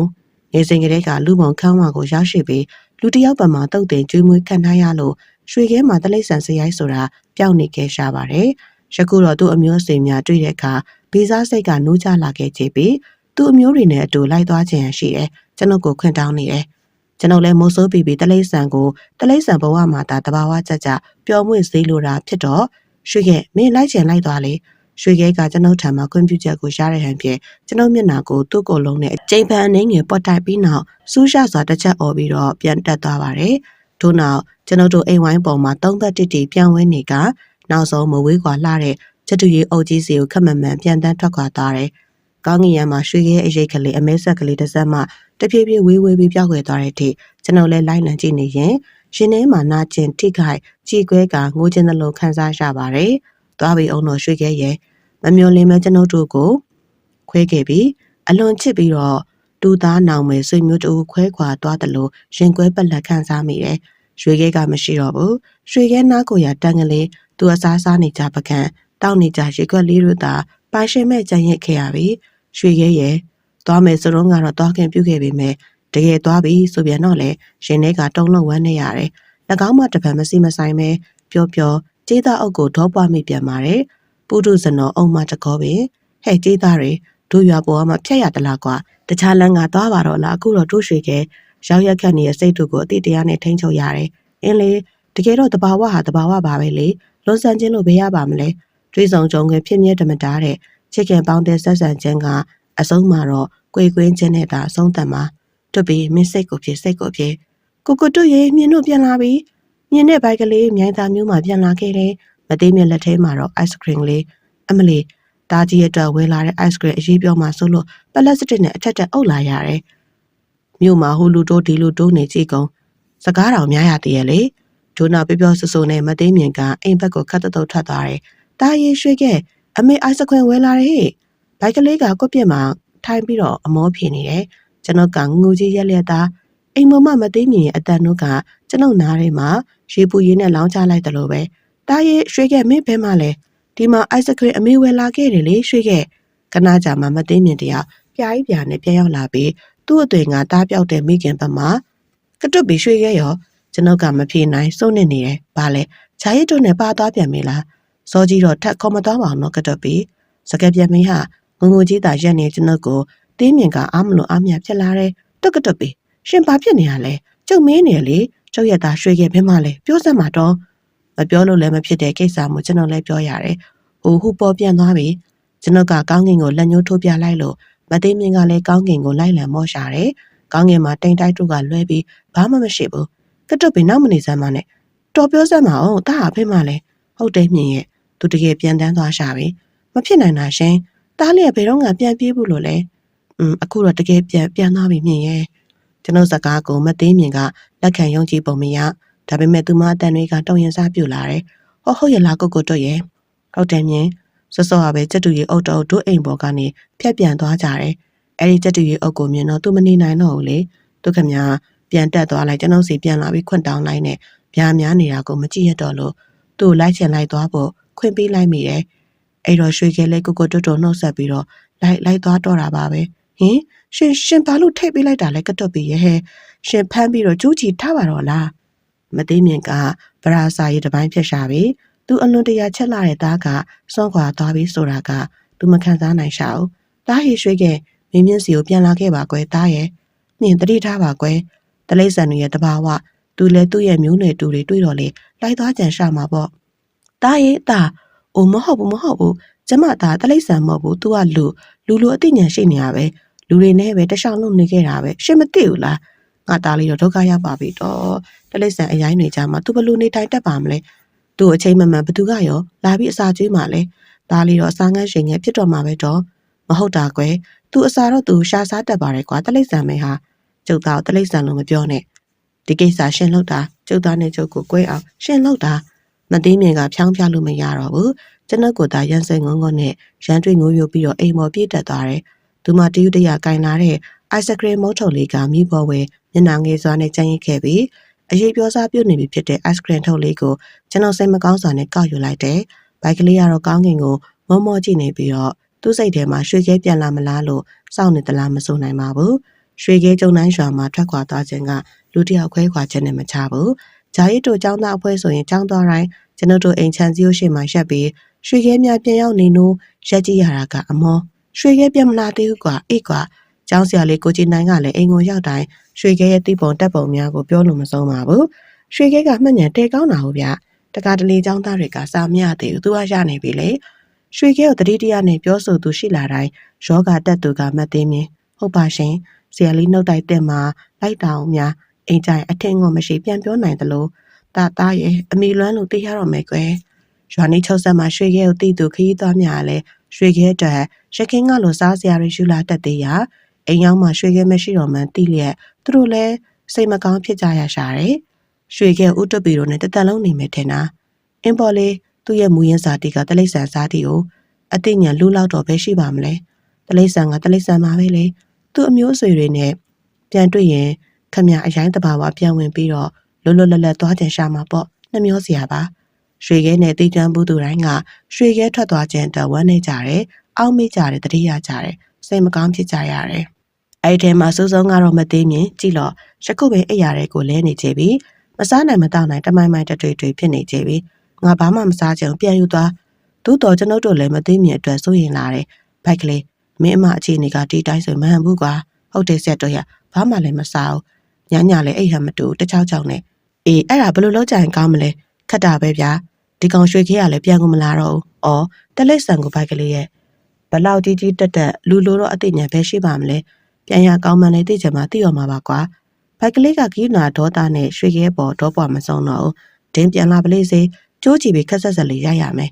လွမ်းစေးနေုံနဲ့လည်းလူလောကမပြီးသေးဘူးသမုတ်တရားဝမ်းတထွားအထွက်လည်းရှိသေးရမို့ကျွန်တော်လည်းနေစာတူကထုံးစံတိုင်းတော်ရဲဝင်ခဲ့ကြရပြန်ပါတယ်စိမ့်လက်ညိုးမောင်းနေတဲ့ယူမတော်အုပ်ကျွန်ုပ်တို့ဆရာတပည့်လည်းမျက်စိရှင်းထားပြီးတားကောင်းချီကောက်ခဲ့ကြတယ်ဟောတရေတကောင်ပြုတ်ဟုတ်ပါတရေလေးတကောင်ကရွက်နုမြမော့ခါစားနေတယ်ကျွန်ုပ်တို့ချင်းကပ်လာတာကိုပဲမမြင်ပါဘူးကျွန်ုပ်လည်းပြက်ကွင်းကောင်းရရဲ့နေရာကောင်းကိုချင်းကပ်ရယူပြီးတေချာတဲ့ပြက်ကွင်းရပြီမို့နှလုံးပြူတက်နဲ့ပြစ်ချလိုက်တယ်ဒီရဲ့ကြီးကအစာတာငန်းနေတာမို့သူ့ပြစ်မှန်းလည်းမသိဘူးဒါကြောင့်မရှောင်းတော့ထုံးစံတိုင်းလွှဲရကြပြီဒီရဲ့ကြီးကတက်နဲ့တန်ကြောင်မြင့်တက်နေမိတယ်ပြီးတော့တောရင်းကိုပြေးဝင်ပြောက်ွယ်သွားတယ်သွားပြန်ပြီးပေါ်တကောင်ဘိုက်ကလေးကစိတ်ပြက်လာစွာနဲ့တင်းငုတ်တို့ပေါ်ကိုမြောက်မှိုင်နေပါတယ်တကောင်လွတ်သွားရင်နှစ်ကောင်လွှင့်သုံးကောင်နဲ့ယူမမိုးစိုးတို့မြည်ဒီဆောင်ပုတ်ကိုလက်ကင်ပြုတ်မှပေါ့ဘိုက်ကလေးရဲ့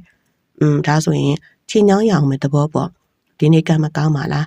းကျတူရေးလေးတကောင်ဘဲကပြန်လာတယ်လည်းမသိဘူးကျွန်တို့ရှိကိုဖုတ်ကနေကြလာတယ်ဟာကျတူရေးအစကတော့ရွှေခဲထင်မိတယ်အမှန်မဟုတ်ဘူးကျတူရေးပေါက်စားလေးအပြန်တင်စအတောင်မှန်ညောင်းပြီးကျွန်တို့ရှေ့မှာကိုပြုတ်ကျလာခြင်းဖြစ်ပါတယ်ဘိုက်ကလေးကကျတူရေးလေးကိုပြေးကောက်ပြီးကျွန်ုပ်လည်းသူတို့ကိုကြည့်ရင်းနဲ့စိတ်ကူးအကြံတစ်ခုရလာတယ်ဟုတ်ပြီမကြောက်ပါနဲ့ကွာဘိုက်ကလေးရဲ့အဲဒီကျတူရေးလေးကိုပြန်ယူသွားကြမယ်လေဒီကျတူရေးလေးကိုတွေ့ရင်မသိမြင်လဲရွှေခဲကိုမေ့ပြီးတော့ထူထူထောင်ထောင်ဖြစ်လာနိုင်တယ်ဘိုက်ကလေးကလည်းဝမ်းသာအားရထောက်ခံတယ်ဟုတ်ပါဆက်တို့ရေယူသွားမယ်အဲ့ဒီကြံကောင်းတယ်ကျတူရေးလေးကိုဖမ်းပြီးတော့ပြန်ခဲ့ကြပါတယ်ဆက်တို့ရေကျွန်တော်တို့မနစ်ကရွှေခဲကိုတက်ကောင်းတွေကနှိုက်ခဲ့တော့ကလေဒီပုံစံမင်းတော့အေးကွာမင်းမမမြင်ခန်းစားနေရတာကိုမကြည့်ရနိုင်လို့တမာဒီဝနှကောင်းနှမျက်တွေကကျတူရေးပေါက်စားလေးတကောင်ကိုဖန်တီးပြီးတော့ပို့ပေးလိုက်တာတူပါရဲ့ဟွန်းလုပ်ပြီးစကားကိုညခုံးမွေးတစုံလောက်ပဲကြည်ပြောပြန်ပြီးရှိကြတော့ဂျုံးပြစ်နေကြဟွန်းဘလို့ပင်ဖြစ်ပါစေကျွန်ုပ်ကကျတူရေးပေါက်စားလေးရှာလို့မသေးမြင်အလွမ်းဖြည့်သိမ့်နိုင်ပါစေတော့ရဲ့လို့တွေးမိကဝမ်းမြောက်ဝမ်းသာဖြစ်ရတယ်ဟေ့မြင်ဒီမှာကြည်စမ်းမအောင်ကွာပါလဲရှင်အခန်းတွင်းမှာထွက်လာတဲ့မသေးမြင်အတန်းကညောင်းနာအိုးလာကြည့်စမ်းမအောင်ကွာမင်းအံ့ဩသွားရလိမ့်မယ်အလုံးရှုပ်ပါတော့ဒီမှာအိယာထဲမှာပဲကိုနေခြင်းနဲ့ဟာကိုကဲပြပါလေဘာအံ့ဩစရာရှိလဲအခန်းတွင်းမှာကပိုးကယုံနဲ့ထွက်လာတဲ့မသေးမြင်ကိုကျွန်ုပ်ကကျတူရေးလေးကိုမြှောက်ပြလိုက်ရာဒီမလေးကွာဟင်ရွှေရဲ့သားကြီးအမိသားကြီးပြန်လာပြီတဟုန်တို့ပြေးဝင်လာတဲ့မသေးမြင်ကြောင့်ကျတူရေးလေးကကြောက်လို့တကိတ်ကဲနဲ့အော်ပြီးရုံတော့တယ်မသေးမြင်လေသူ့အခါမှာကျတူရေးလေးကိုတေချာကြည့်ပြီးတော့ဟင်ဒါရွှေခဲမှမဟုတ်တာကတွတ်ပြီဒါရှင်တောရဖမ်းလာလားဟုတ်တယ်မြင်တောထဲမှာအပြန်တင်ရင်းနဲ့ထိုးရှိကိုကြလာနဲ့ယူလာတာလေမင်းအတွက်ရွှေခဲအလွမ်းပြေအောင်လို့လေဦးတော်သားကြီးရွှေခဲနဲ့တော့တူမှမဟုတ်ပါဘူးရှင်တိတ်ခတ်ပါလားအိုးမင်းကလည်းတင်မတင်ရသေးဘူးဒီကောင်လည်းတင်ပေးကြည့်ပါအောင်သူလည်းကြက်တူရွေးပဲဟာတင်ပေးတက်မှာပါကွာမင်းရွှေခဲထက်တောင်တာချင်းတာသွားအောင်မှာမဟုတ်ဘူးလားပိုက်ကလေးကဟုတ်တာပေါ့ဗျာဦးတော်ရွှေခဲတက်တော့တာမထင်ပါအောင်ရှင်ကျုပ်သားကလူတယောက်လိုပဲပြောတတ်တာရှင်ဇွတ်ပါလားနော်ဘလို့ပင်ဖြစ်ပါစေအခုယူလာတဲ့ကြက်တူရေးလေးကတော့ရခင်ရွှေခဲရောက်စဉ်ကလို့မသေးမြင်ရဲ့ထင်းချက်နဲ့အပြစ်မခံရခြင်းမှာတော့ကံကောင်းလာတဲ့အဖြစ်ပင်နောက်ထပ်ရောက်လာတဲ့ကြက်တူရေးကိုလည်းရွှေခဲလိုပင်အမိတညာကင်မွန်းတက်ပြီးရခင်ရွှေခဲထားရတန်းကိုအပိုင်စားစေတယ်အဲ့ဒါမင်းအိယာပဲဟေ့မှတ်ထားရေခွက်အစာခွက်တို့လည်းတတ်မှတန်မသေးမြင်ကငပြောသိကျွေးတာအလုံးလိုက်ချမကြည့်အတုံးလေးတွေလောက်ကကျွေးတယ်ကြက်တူရေးကနေမတက်စားတယ်စားလိုက်တာတော့ကြည့်ပါဦးဟုတ်ပါကွာစားတယ်တော့စားတာပေါ့တောထဲမှာငက်ပြက်နေခဲ့တာ哦စားလိုက်စွန့်လိုက်နဲ့သူ့နေရာတစ်ဝိုက်ကငှက်ချီးတွေဖြစ်ဒင်းချမ်းပြည့်နေပါတော့တယ်ဒီနေရာမှာတခုပြောချင်တာကရှေ့များမှာတင်ပြရန်ကြံခဲ့သေးတဲ့အရေးကြီးတဲ့အချက်တစ်ချက်ဖြစ်တဲ့နှိုင်းရှင်စရာရှိလို့လေတတိတရာပြန်လည်တင်ပြရခြင်းဖြစ်ပါတယ်၎င်းမှာရခင်ရွှေရဲကကျွန်ုပ်တို့စီရောက်တာကတနေ့ကြာနေသွားတဲ့အချိန်အထိ မစင်ကိုအိမ်ပေါ်မှာဆွမချခြင်းပဲလူတွေမြင်မှာရှက်တယ်ဗ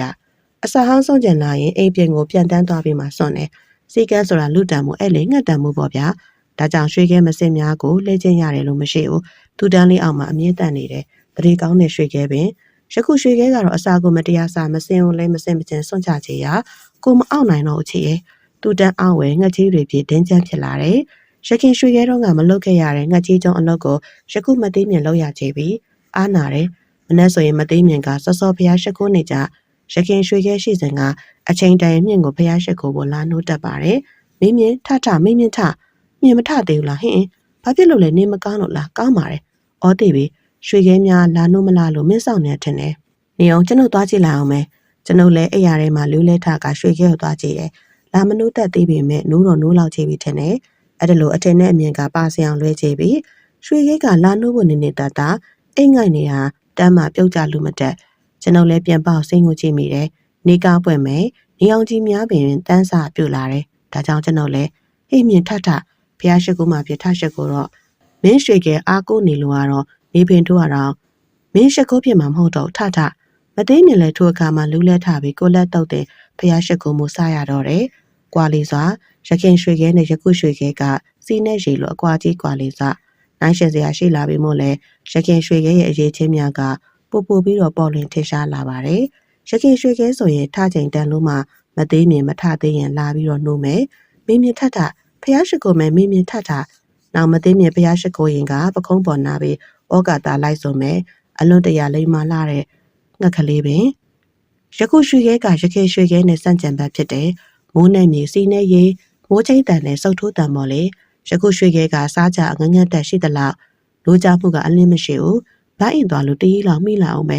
စကားသိမျက်တော့လေထုံထိုင်းလာတယ်ယခုတည်းဘိုက်ကလေးနာမည်ပဲမခေါ်တတ်သေးဘူးဘိုက်ကလေးလို့ခေါ်စမ်းရွှေခဲပူပူကကလတ်လဟဲ့ကောင်တော့မခေါ်နဲ့တော့မင်းခေါ်ရနဲ့ငါနာမည်မှာပြတ်တော့မယ်ဘိုက်ကလေးနဲ့မသေးမြင်က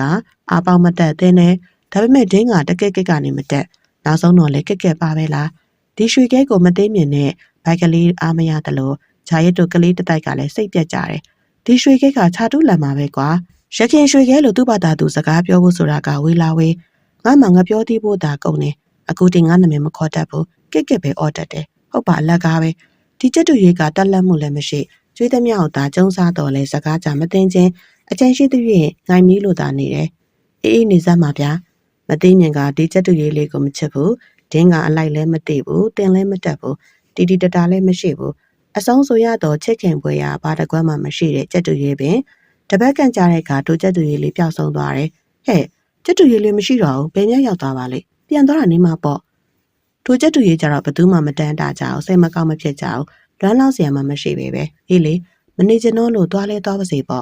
့မသေးမြင်ဝေဒနာကုစားရန်နောက်ချက်တူရေးတကောင်ဖမ်းလာခဲ့ပေမဲ့ဒင်းကပထမချက်တူရေးကိုအလွမ်းမပြေစေပဲဒေါသတက်เสียများရောစွတ်လာလို့ယခုလိုသူ့ဘာသာသူပြန်တန်းသွားခြင်းကကောင်းကောင်းဖြစ်ပြီးတော့တယ်တလိမ့်ဆန်ချင်းတူတော်လဲအသက်ရှူခြင်းကြွားချသေးပါလာ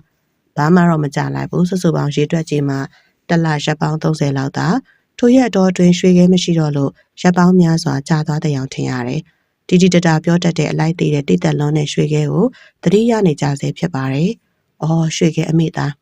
ဒီနေ့မှာတော့ကျွန်ုပ်လည်းအိတ်ရှိကုတ်ပြစ်မှာထိုင်ရင်ကောင်းကင်ရံကိုမောကြီးကတောင်တောင်အီစန်းစာနေကိုင်းအပြာရောင်ကောင်းကင်မှာအဆက်ကလေးတစ်ဆက်ကိုအမတ်မတင်သတိပြုမိတယ်အတန်နီးလာတဲ့ကငှက်တကောင်ဖြစ်နေတယ်နီးလာလေးပိုးပြီးတော့ပြီးပြန်လာလေအစိမ်းရောင်ကြက်တူရေးလေးတကောင်မင်းအနီးကြက်တူရေးလေးဟာကျွန်တော်ခြံဝိုင်းပေါ်ရောက်တဲ့အခါခြံကို3-4ပတ်ပြန်ဝဲနေပါတယ်ကျွန်တော်အာယုံကြောများနိုးကြားသွားကကုတ်ပြစ်ပေါ်မှာထားလိုက်မိတယ်ဒါကျွန်တော်အတွေးမဆုံးလိုက်ဘူးကျင်းငက်လေးကတဟုန်တိုးနေစင်းလာကကျွန်တော်ရှေ့ရာကိုဥတီပြန်တန်းလာတယ်ကျွန်တော်ပခုံးထံမှာဆွေကနေနားလိုက်တော့တယ်ဖေတော့ရွှေကမင်းပြန်လာပြီနော်ပြန်လာပြီကျွန်တော်ရဲ့ဝမ်းသာမှုကပြောမပြနိုင်တော့ဘူးတုံရီသောလက်များဖြင့်ရွှေခဲကိုရင်ဝင်တွင်းမှာပွေးဖက်ရင်မသိမြင်ကိုအော်ဟစ်ပြောဆိုမိပါတယ်ညင်ရဲ့ဒီမှာမင်းသားပြန်လာပြီကွာပြန်လာပြီပျော်လုံးလို့မသိမြင်ကလည်းပါဇက်ကနေအော်လူကလည်းအပေါ်ကိုပြေးတက်မိတယ်ညင်ရဲ့ဒီမှာမင်းသားပြန်လာပြီကွာမသိမြင်ကကျွန်တော်စကားကိုယုံဟန်မတူအဲ့ရပေါ်မှာမလုံးမရှက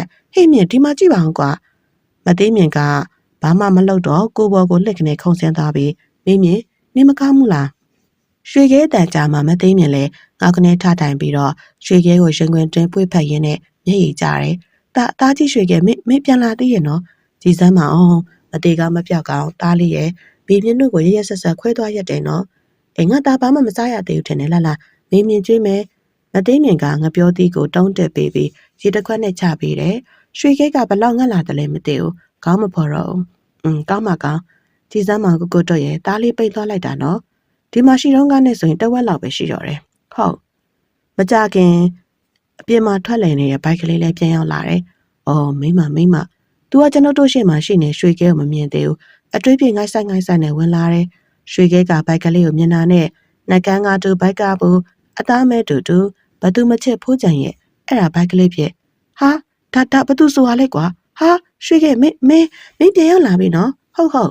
မင်းကရောက်ချင်းငါ့ကိုစောင့်နေထွန်းတာပေါ့လေဟုတ်လားဟိတ်ကောင်ဘိုက်ကလေးနဲ့ရွှေခဲဖြစ်ကိုကြည့်ပြီးတော့ကျွန်တော်လည်းကြည်နူးစွာဖြင့်ရေမောမိတယ်ရွှေခဲကမင်းကဗျာကိုတည်းမမေ့သေးဘူးကွာဒါနဲ့မင်းဘယ်ရီလျှောက်သွားနေရလဲကွာရွှေခဲရတလားတော့ကြားတယ်ဟိုးအဝေးကြီးအေးပေါ့အဝေးကြီးပေါ့မင်းတို့ကကောင်းငင်ခီးသွားတယ်ဆိုတော့မိုင်းတွေကိုချိုးပြစ်လိုက်နိုင်တာဟုတ်ကွာဒါနဲ့မင်းအတော်ပိန်သွားပါလားမစားရအေးအဲ့ဒါကြောင့်ငါပြောတာပေါ့လောကကြီးမှာအစားတစ်လုံးရဖို့ဆိုတာလူရောငယ်ရောမလွယ်ဘူးဆိုတာအခုမင်းကိုယ်တိုင်သိလာခဲ့ပြီမဟုတ်လားဟုတ်ဘိုက်ကလေးကရွှေခဲကိုလူတအုပ်လိုပဲဓမ္မဒိဋ္ဌံနဲ့ဖွင့်ပြနေတယ်ဘလို့ပင်ဖြစ်ပါစေမထင်မှတ်ပဲရွှေခဲပြန်ရောက်လာလို့အားလုံးရဲ့ရင်တွင်းမှာကကြည်နူးဝမ်းသာမှုများနဲ့ပြည့်နှက်လို့နေပါတယ်မသိမြင်ကဝမ်းသာမဆုံးလူဖြစ်လိမ့်မယ်အဲ့ရထဲမှာတခွေခွေရှိနေရမှာယခုတော့အတက်ကြွဆုံးအလန်းဆန်းဆုံးလူဖြစ်လို့နေကြပြီကဲတော်ပါတော့ဟဲ့ငါသားလေးနားပါစေအောင်လာလုံးဝမကျေနပ်ဘူးဒါကြောင့်စိတ်ကလောကကိုဖန်ဆင်းတယ်လို့မြတ်ဖျားကဟောခဲ့တော်မူခြင်းဖြစ်မယ်ရွှေခဲစိတ်နဲ့အဲ့ရတဲ့လဲတော့သူရွှေခဲစိတ်နဲ့အတက်ကြွဆုံးဖြစ်လာတာကလည်းသူစီမတောင်းရပဲနလန်ထဆဖြစ်နေပြီဖြစ်တဲ့မသိမြင်ကတလကြာမှနှုတ်ဆက်ခဲ့ရသမျှအတိုးချရင်စကားတွေဖောင်းဖွယ်နေတယ်အမလေးနောက်ရောက်လာတဲ့ကြက်တူကြီးကြောင့်တော့မပြောချင်ဘူးကျွန်တော်တော်ထဲမှာဖမ်းလာတဲ့ကြက်တူကြီးနဲ့ရွှေခဲတို့ရဲ့ကြွားကြားလှပုံတွေကိုနှိုင်းရှင်ပြောကပွဲကြနေပါတယ်မနဲ့လဲငါဖျားရှိခိုးရင်သူ့အားကိုးရမလားအောက်မိတယ်သူကငိုင်းလို့ကောင်းတော့မစင်တွေဆိုရင်လည်းဒီတိုင်းပါချလို့ငါမှတနေ့ကျုံလိုက်ရတာလည်းမပြောပါနဲ့တော့ပါတလောက်လည်းစားပါတော့နောက်တော့လည်းဘဲကိုပြန်သွားလဲဘသူမှလည်းမသိဘူးသူ့ကိုလည်းဘသူမှလည်းမလွမ်းမအောင်ရွှေခဲက3ရက်စားလိုက်လို့အားမွေးတယ်ထို့နောက်သူ့ရဲ့တလတာအတွင်းကျုံတွေ့ရပုံကိုပြန်ပြောပြပုံကကျွန်တော်ဘလို့ပဲတက်ညံဘလို့ပဲကောင်းတလိษံမှာပဲလူတွေနဲ့ရှင်လို့ဘယ်ရပါမလဲနော်တလိษံတဘာဝတလိษံနေနဲ့ပဲပြောချင်တာတော့အမှန်ပေါ့ဗျာကျွန်တော်တို့ကြက်တူရည်မျိုးလူတွေကချစ်ကြတယ်နော်ရွှေခဲရေငါပြောသေးလစ်စားလိုက်ပါအောင်ကျွန်တော်ထင်တာကတော့ကျွန်တော်တို့အမျိုးကလှတယ်ဗျတကူလုံးများသွေးရောင်လွှမ်းခြုံထားတယ်ညာအသွေးမှာရွှေရေးချဲဆိုသလိုအနီလိမ့်မအဝါအကန့်လိုက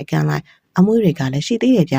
ပြီးတော့ကျတို့ရဲ့ကြီးမားတဲ့နှုတ်သီးကအနီရောင်စဉ်းစားကြည့်ပေါ့ဗျာပုံဖော်ကြည့်ဒီရှဲတို့မလို့ညာသွေးအစိမ်းရောင်မှာအနီရောင်တောက်ပပြီးတော့အပြိုင်ဆိုင်အားပြိုင်ထားတော့စမ်းကြံဘက်အယောင်သွေးနှစ်ခုပေါင်းဆက်ပြီးလှကြနိုင်လှနေတော့တာပေါ့ဗျာရှိကကြည့်လဲရှင်လဲနောက်ကကြည့်လဲရှင်လဲဘလို့ပဲကြည့်ရင်းတဲ့သူရဲ့လှပခြင်းဟာချစ်စရာပဲဗျလူလေးဆိုတာကအလှကြိုက်ကြပါပြီနဲ့ဒါမျိုးလေးတွေနဲ့ဆိုရင်10ယောက်ယူအောင်မှာကိုရုပ်ကတာတေးလာအောင်စိုးကျင်စိုးမယ်အလှပကြတော့အာကြီးအကြီးတန်းမှန်ကြိုက်မယုံရင်ဘိုက်ကလေးကိုကြည့်သူ့ရုပ်ကဂျွန်းတရာလန်အောင်စိုးနေရကြိုက်လိုက်မှပြလှရီတို့ထွေးရီတို့လေပူဆွဲမိတို့ကျုံနှမ်းရွာရဲ့အလှပကေကောနောင်ကိုင်မာလေးတွေပဲရကျင်နေသူနဲ့ရဦးစောကြီးလဲဘာထူးလဲသူလဲအယုတ်ဆိုးတလားအလှကြိုက်တဲ့သူပြင်လေစိုးလေပါလားနော်သူ့ရုပ်က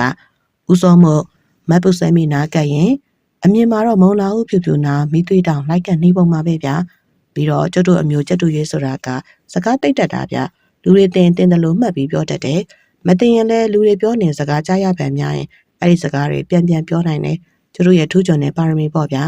မောင်ခိုင်ကျွေး90ရှိပြီနော်မယောင်းတော့ဘူးအဲ့ဒါကျွတ်တို့ကျက်တူရေးတွေရဲ့ထူးချွန်တဲ့ပါရမီပေါ့ဗျာ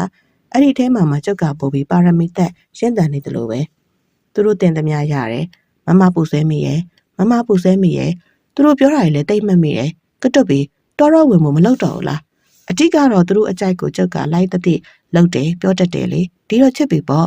ဖေတို့ပစ်ပန်းနေပြီလားဖေတို့မောပြီလားဥပရေးတော့ချစ်တာမှကျုပ်အပေါ်သူတို့သားလိုပဲချစ်တယ်ဆိုတာကျုပ်သိရပေါ့ကျုပ်ကလည်းဖိုးတက်ပါဦးအမိသားရွှေရဲရေငါတော့တလိษံဖေးဖြစ်ပြီဒါလည်းမထူးဆန်းပါဘူးလူတွေမှာတယောက်နဲ့တယောက်တူတာမှမဟုတ်တာညံကောင်းတဲ့သူရှိတယ်လို့ညံအဖြစ်မရှိတဲ့လူတွေလည်းဒူးနေတေးဟာအလိုက်တိတက်တဲ့သူရှိတယ်လို့ဖာတိဘာသာကိုနဲ့မဆိုင်တယ်လို့နေတဲ့သူတွေလည်းရှိကြတာပဲဟဲအိမ်အတွက်ရေထမ်းနေပါလားအိပ်ပျော်ချအောင်စောင်းနေမှ အစားကောင်းနေစားရပေမဲ့အမှန်တိုင်းပြောရင်ကျုပ်ကလူရမှာမပြောဘူးကျုပ်တို့ရဲ့တဘာဝရိုးမတော်ကြီးတွေမှာပဲကျင်းလဲကျက်စားခြင်းနဲ့ကျုပ်ရဲ့အဖော်မျိုးတို့ကျက်တူရဲ့အုပ်ကြီးထဲမှာပဲစီးမျောလိုက်ပါရင်ဘဝရဲ့ပြင်းရင်ဖွယ်ရနေရများကိုကုန်းလွန်စေခြင်းနဲ့အဲ့ဒါကျုပ်ဆန္ဒပြအင်းလေတနေ့မှာတော့ကျုပ်ရဲ့ဆန္ဒတွေပြေဝလာမှာပဲလို့ကျုပ်ယုံကြည်တယ်တနေ့တော့ဖြစ်လာမှာပါအခုကျုပ်နေရတဲ့ဆရာတွတ်ရဲ့အိမ်ဟာကျုပ်ဘဝရဲ့ခဏတာခီးတစ်ထောက်နားခိုရလို့ပဲကျုပ်ယူဆတယ်ဗျသူတို့ကတော့ကျုပ်ကိုပဲတန်ရုံးစင်တိတ်တွေးတာနေလို့ကျုပ်တစ်သက်လုံးနေမယ်လို့တစ်ထစ်ချထင်သားမှာပေါ့ဗျာကျုပ်သားကကျုပ်တို့နဲ့တစ်သက်လုံးနေမှာသိရလားကတော့ပြီးသိပါဒါပေမဲ့ကျုပ်ပြောခဲ့တာပဲကျုပ်ဟာငှက်ကြီးတလိษံတစ်ကောင်မှာလူတွေဘလောက်အရေးပေးတယ်ပြောတလိษံပေးကိုမျိုးတွေနဲ့ပဲပြောချင်နေချင်တာပေါ့ဗျာတခုတော့ရှိတယ်ပြောသူတို့မျိုးရဲ့မျိုးရမှာကျုပ်အကြိုက်ဆုံးကတော့သူတို့ ice cream ခေါ်တဲ့အေးမြချိုးမွေးနေတဲ့ရေခဲမုံဆိုတာကိုပဲဗျာတိတ်စားလို့ကောင်းတာပဲကျုပ်ပြလောကမှာအဲ့ဒါလောက်ချိုးမြိန်တဲ့အစားအစာမရှိဘူးလို့ထင်တယ်ရေခဲမုံစားတဲ့နေ့ဆိုရင်စားနေကြငပြောသီးတို့စပားစီတို့ဘယ်ကလေးတွေ့တော့မလဲဒီလောက်ကောင်းတဲ့အစာလူတွေကနေ့တိုင်းဘာလို့မစားကြလဲမသိဘူးကျုပ်ပြအံ့ဩမိပါရဲ့ပတ်စံကြောင့်ဟေးပတ်စံကုန်ပြီဘိုင်းမဝလို့မစားနိုင်တာသိပြီလားဘာပဲဖြစ်မင်္ဂလာဆောင်လိုက်သွားရင်ဒီလိုရတာရှိလာတဲ့ရေခဲမုံကြီးပေါ်ရတဲ့ဆရာတော်နဲ့မင်းမြင့်ကိုတိတ်ကျေးဇူးတင်နေမိတယ်ဗျာအဲ့နေရာစားပြီးကျုပ်ရေခဲမုံကြိုင်မှန်းသိလို့မင်းမြင့်ဆိုရင်လေမြိုင်းသားတက်တိုင်းကျုပ်အတွက်မမေ့မလျော့ဝဲလာတတ်တယ်လေဒါရင်ဒီမှာအမေရေခဲမုံဝဲလာခဲ့တယ်ဟဲ့ညင်တင်မကပါဘူးလေကျုပ်ကိုကျွေးတဲ့သူတွေကလည်းတတိတရနဲ့ဝဲကျွေးတတ်ပါတယ်ရွှေခဲကိုတတိရမိလို့ရေခဲမုံတဝဲဆွဲခဲ့တယ်ပြု့စားကြမယ်ဟေ့ကောင်းဝဲကျွေးသူမရှိလဲမြိုင်းသားတက်တဲ့သူတွေ့ရင်ကျုပ်ကမှားလဲစားတတ်နေပြီလေကြိုင်လုံးလို့ပါဗျာကိုတအောင်ရေခဲမုံတော့ရေခဲမုံအေးပါရွှေခဲရရေခဲမုံစားပြီးတဲ့နေ့ဆိုရင်ကျုပ်ဖြစ်တနေ့လုံးအီးစိတ်နေရပဲကောင်းလွန်းလို့အဲ့ဒီလိုနဲ့ကျုပ်ကိုချက်တဲ့လူတွေကြားမှာနေရင်ကျုပ်အနှစ်နဲ့အလားလားကမျောလင့်တောင်းတနေကြရတဲ့ဆန္ဒတွေပြေဝမဲ့နေ့တစ်နေ့ကိုရောက်လာတော့တယ်အဲ့ဒီနေ့ရက်တစ်ခုသောအချိန်ဖေတုတ်ကရင်းနှီးချမ်းတောင်းနေတယ်ကျုပ်ကသူ့ခုံးပေါ်မှာနိုင်နဲ့ဟိုတတီကြည့်နေခြင်းကောင်းကင်မှာငှက်တအုပ်ပြန်တန်းလာတာကိုတွေ့လိုက်ရတယ်အဲ့ဒီငှက်အုပ်စုကကျုပ်မျိုးနယ်စုတွေမှန်သိလိုက်ရတဲ့အချိန်မှာကျုပ်သွေးသားတွေကတပြင်းပြင်းဖြစ်လာပြီးတော့လေးဘော်ကိုတရှိန်ထိုးပြန်တက်မိတော့တယ်ဒါပေမဲ့ကျုပ်ကိုတိတ်ချိတ်ကြတဲ့ဖေတုတ်မင်းမြဥပိုက်တို့မျက်နာကိုပြန်တွေးမိတဲ့အခါကျတော့အောက်ကိုပြန်ဆင်းလာခဲ့ပြန်ရောခက်တာကတကက်ကက်နဲ့စွညံပျော်ပါးစွာအော်ဟစ်ရင်ပြန်တန်းသွားတဲ့သူတို့ရဲ့အတန်တွေဟာကျုပ်ကိုခေါငင်းနေတယ်လို့ပဲမို့ကျုပ်စိတ်ကိုထိန်းလို့မရတော့ဘူးလေဟုတ်တယ်ကျုပ်ဟာကြီးငှက်တကောင်ရဲ့ပါဒီတော့ကြီးငှက်တွေဘဝမှာပဲကျင့်လေ့ကျင့်တယ်ပျော်ကျင်တယ်ပြီးတော့ကျုပ်ရဲ့လက်တွဲပေါ်ချစ်သူကလည်းကြီးငှက်တောထဲမှာပဲရှိမှာမဟုတ်လားဗျာဖေတုတ်မင်းမြတို့ကျုပ်ကိုဘလောက်တတိယလဲဆိုတာကျုပ်သိပါတယ်ဒါပေမဲ့ဖေတုတ်မင်းမြတို့ကျုပ်ကိုဘလောက်ချစ်လဲဆိုတာကျုပ်သိပါတယ်ဒါပေမဲ့ကျုပ်လိုက်သွားပြရစီတော့လားဗျာကျုပ်ကိုသွားခွင့်ပြုပါတော့ဖေတုတ်ရဲ့ကျုပ်ဟာကနာမငြိမ်စွာပဲနဲ့ပြန်တက်လိုက်ဖေတုတ်ပကုံးပေါ်ပြန်ဆင်းလာလိုက်ဖေတုတ်ကိုကျုပ်နှုတ်သီးနဲ့စိတ်လိုက်လှုပ်ပြီးသွားခွင့်အတွက်ခွင့်ပန်နေမိတော့တယ်အဲ့ချိန်မှာပဲအိမ်မှာဖေတုတ်တယောက်ပဲရှိနေတာကျုပ်ကန်ကောင်းတာဗျာသိလားဘာဖြစ်လို့လဲဆိုတော့ဖေတုတ်ကမုတ်ဆိုးဆိုတော့တလိษံတဘာဝနောကြည်နေရမို့လားဇက်တုတ်ခွင့်ပြုလိုက်တာနဲ့ကျုပ်လည်းဇက်တုတ်ကိုနမ်းပြီးတော့တနစ်တာနေခဲ့တဲ့အင်္ဂါလေးကို3-4ပတ်ဝဲပြန်နှုတ်ဆက်လိုက်ပြီးကျုံမျိုးနွယ်စုတွေပြန်တန်းသွားရနောက်ကိုတဟုန်တိုးပြန်တန်းလိုက်ခဲ့တော့တာပဲပေါ့အခုတော့ကျုပ်တို့ကိုစွန့်ခွာခဲ့ပြီးနေရက်ခဲ့တော့ကျုံနိုင်ရွာရေးစိတ်ထားဖြောင်းမဲ့တည်ကြည်လာတဲ့ညံရစာတွတ်ပြီးမိုးဆိုးကြီးရဲ့စိတ်ကြမ်းနှုတ်ကြမ်းရှိလာပြီးမဲ့နှလုံးသားနုနေတဲ့မင်းမြင့်ရဲ့ရုပ်ဆိုးပြီးမဲ့သဘောကောင်းလာတဲ့ဥပိုက်ကလေးရဲ့ကျောင်းဆရာလေးကိုကြည်နိုင်ရဲ့စာအန်တန်တွေညံနေတဲ့ကျုံနိုင်ကစာတင်ကျောင်းနဲ့ဂျာရစ်တို့လူတိုက်ရဲ့မြောက်အမေကြီးကတိုက်ပြီးတော့ကျွန်ုပ်သိကြရတဲ့ ice cream ခေါ်တဲ့ရေခဲမုတ်ရဲ့ကျင်းခဲ့ပြီပေါ့နော်ထားရခဲ့ပြီပေါ့ကျုပ်လေးထဲမှာပြန်တန်းနေအရန်ဝမ်းနေမိတယ်ခွဲခွာစားမို့ကြီးစိုးနေတဲ့လွမ်းစိတ်ရဲ့ပြန်ကျင်းမရှိလို့နှိမ့်ကွေးနေရရဲ့ကြောင့်အိမ်ကိုပြန်ကောင်းမလားဆိုတဲ့အတွေးဟာတစ်ချက်ပေါ်လာမိတာဒါပေမဲ့ကျေပြောလာတဲ့အာဃာတတွေထိန်းချုပ်မဲ့လက်လက်စာပြန်တန်းရပြီဆိုတဲ့ကြီးငှက်သွေးတွေကအတွေးတွေကိုခဏကျဲဖြတ်တောက်ပစ်လိုက်နိုင်တယ်လေဟုတ်တယ်လေတကယ်လေးကျုပ်ဟာကျုပ်ရဲ့ဘဝမှန်ပဲကျုပ်ရဲ့ဘူမိနဲ့တန်ဟာကြီးငှက်တွေနဲ့ပဲနေတာပဲဘဝမှန်တယ်လူပတ်ဝန်းကျင်မှာကြာမနေတတ်မအောင်လေမျိုးနွယ်တူချက်တူရဲ့အုပ်ကြီးနဲ့တငိမ့်ငိမ့်လိုက်ပါရင်ရွာစင်တွေလက်ကွင်းတွေတောတောင်တွေကိုဖျက်ကျော်ခဲ့ကြတယ်ပြန်တန်းခဲ့တာတော့ကြာခဲ့ပြီမို့ဗိုက်တိတ်ကတကြုံကြုံနဲ့စာလောင်စာပြုတ်လာပြီဒါပေမဲ့တဘာဝအစာကဘယ်မှရှိမှမသိသေးဘူးစာလုံးလို့တခါတလေအရှိန်လျှော့လိုက်ခြင်းမဲ့တကောင်နဲ့ကြံခဲ့မှာဆိုလို့အာတင်မီပြန်တန်းခဲ့ရတယ်ပြန်မလှပါပြီအချိတ်တဲ့အစာအသစ်ရေးတဲ့နေခဲ့တဲ့ကျုပ်ဖို့တော့ဒါကြီးစွာသောဒုက္ခတစ်ခုပါပဲဗိုက်စားရဲရေးစားရဲ လွတ်လပ်မှုအတွက်ပေးဆက်ရမှာတွေရလည်းမသေးပါလားလို့ကျုပ်သဘောပေါက်လာခဲ့ရတယ်။ဘာပဲပြောချိတ်တိုင်းရင်အစာကွက်ရှိအရောက်လာတတ်တဲ့မင်းမြင့်ကိုအခုချိန်မှာကျုပ်အရေးတရိရပါတယ်ဗျာ။ခုလောက်ဆိုရင်မင်းမြင့်တယောက်လည်းကျုပ်မရှိတော့လို့ပူဆွေးနေရှာရော့ပေါ့။မင်းမြင့်ကချစ်ချင်းမြတ်တာနှောင်ဖွဲခဲ့မှုအတွက်ဒုက္ခခံစားနေရမှာဖြစ်တယ်လို့ကျုပ်မှလည်းလွတ်လပ်မှုအတွက်ဒုက္ခတွေကြုံတွေ့ခံစားနေရပြီ။ဟောတွေ့ပါပြီ။မူရောစဘာတခင်မှဲဝင်းနေတဲ့စဘာခင်းကြီးဟာလေထဲကြည့်လိုက်တော့ပြီးညက်လေးတောင်ဆက်ဆန်မုတ်ပကံကြီးလိုပေါ့ဗျာကျတူရီအုတ်ကြီးဟာစဘာခင်းကြီးတွေကိုတဟုန်တို့ပြန်ဆင်းသွားကြတယ်စားပြီလေဒီလိုစဘာခင်းတွေးဖို့ပြန်တန်းခဲ့ရတဲ့အချိန်ကနေတာမှလာ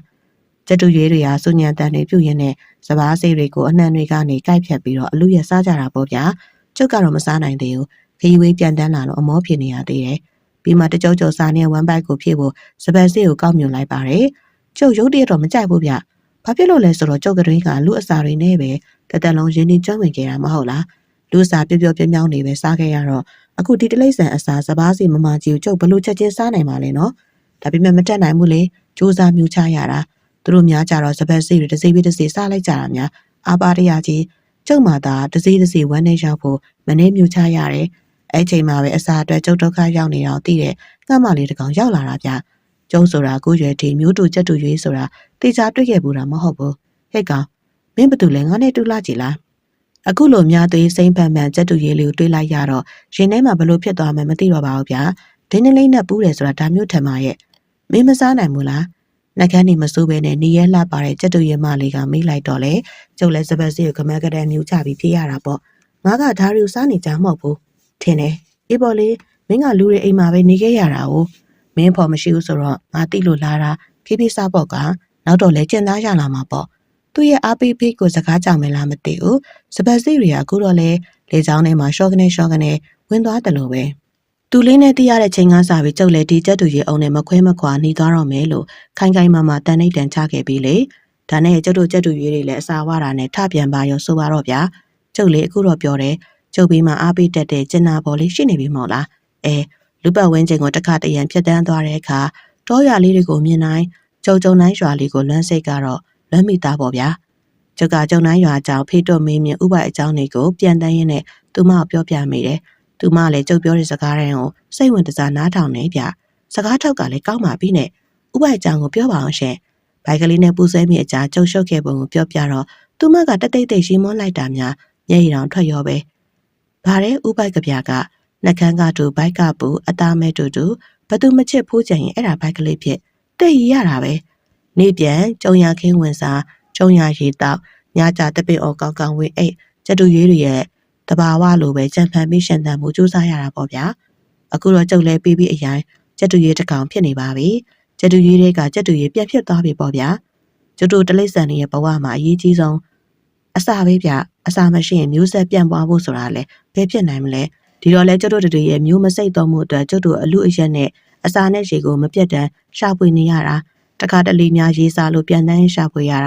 ာအချိန်တော်ကြတဲ့အထိအဲ့ဒီမှာစိတ်ဆန်းရည်လိုကြည်လင်နေတဲ့ရေမျိုးကိုတွေ့ရလို့တောက်ရတဲ့အခါမှာအိုအေစစ်နှုံးတွေနိုးတွေအတိပြီးတဲ့ရေကန်တွေကျွဲတွေကရေစိမ်ငါးတွေကရွှွန့်လို့ညက်ပတ်နေတဲ့ရေစိုးရင်းညစ်တွေကိုမြူချရတဲ့အခါလဲရှိတာပေါ့အစိုးတွေးမှာအကောင်းတရိရတယ်လို့အဲ့ဒီအခါတော့လေမင်းမြင်တို့ထိတိုက်တဲ့ရေကွက်တနန်လေးကိုတတိယမရပေါ့ဗျာတို့ကတော့မွေးကလေးကတောက်လာခဲ့ရတော့ရေပုတ်ရေတန်မရွေးပဲတောက်လိုက်တာပေါ့ဗျာ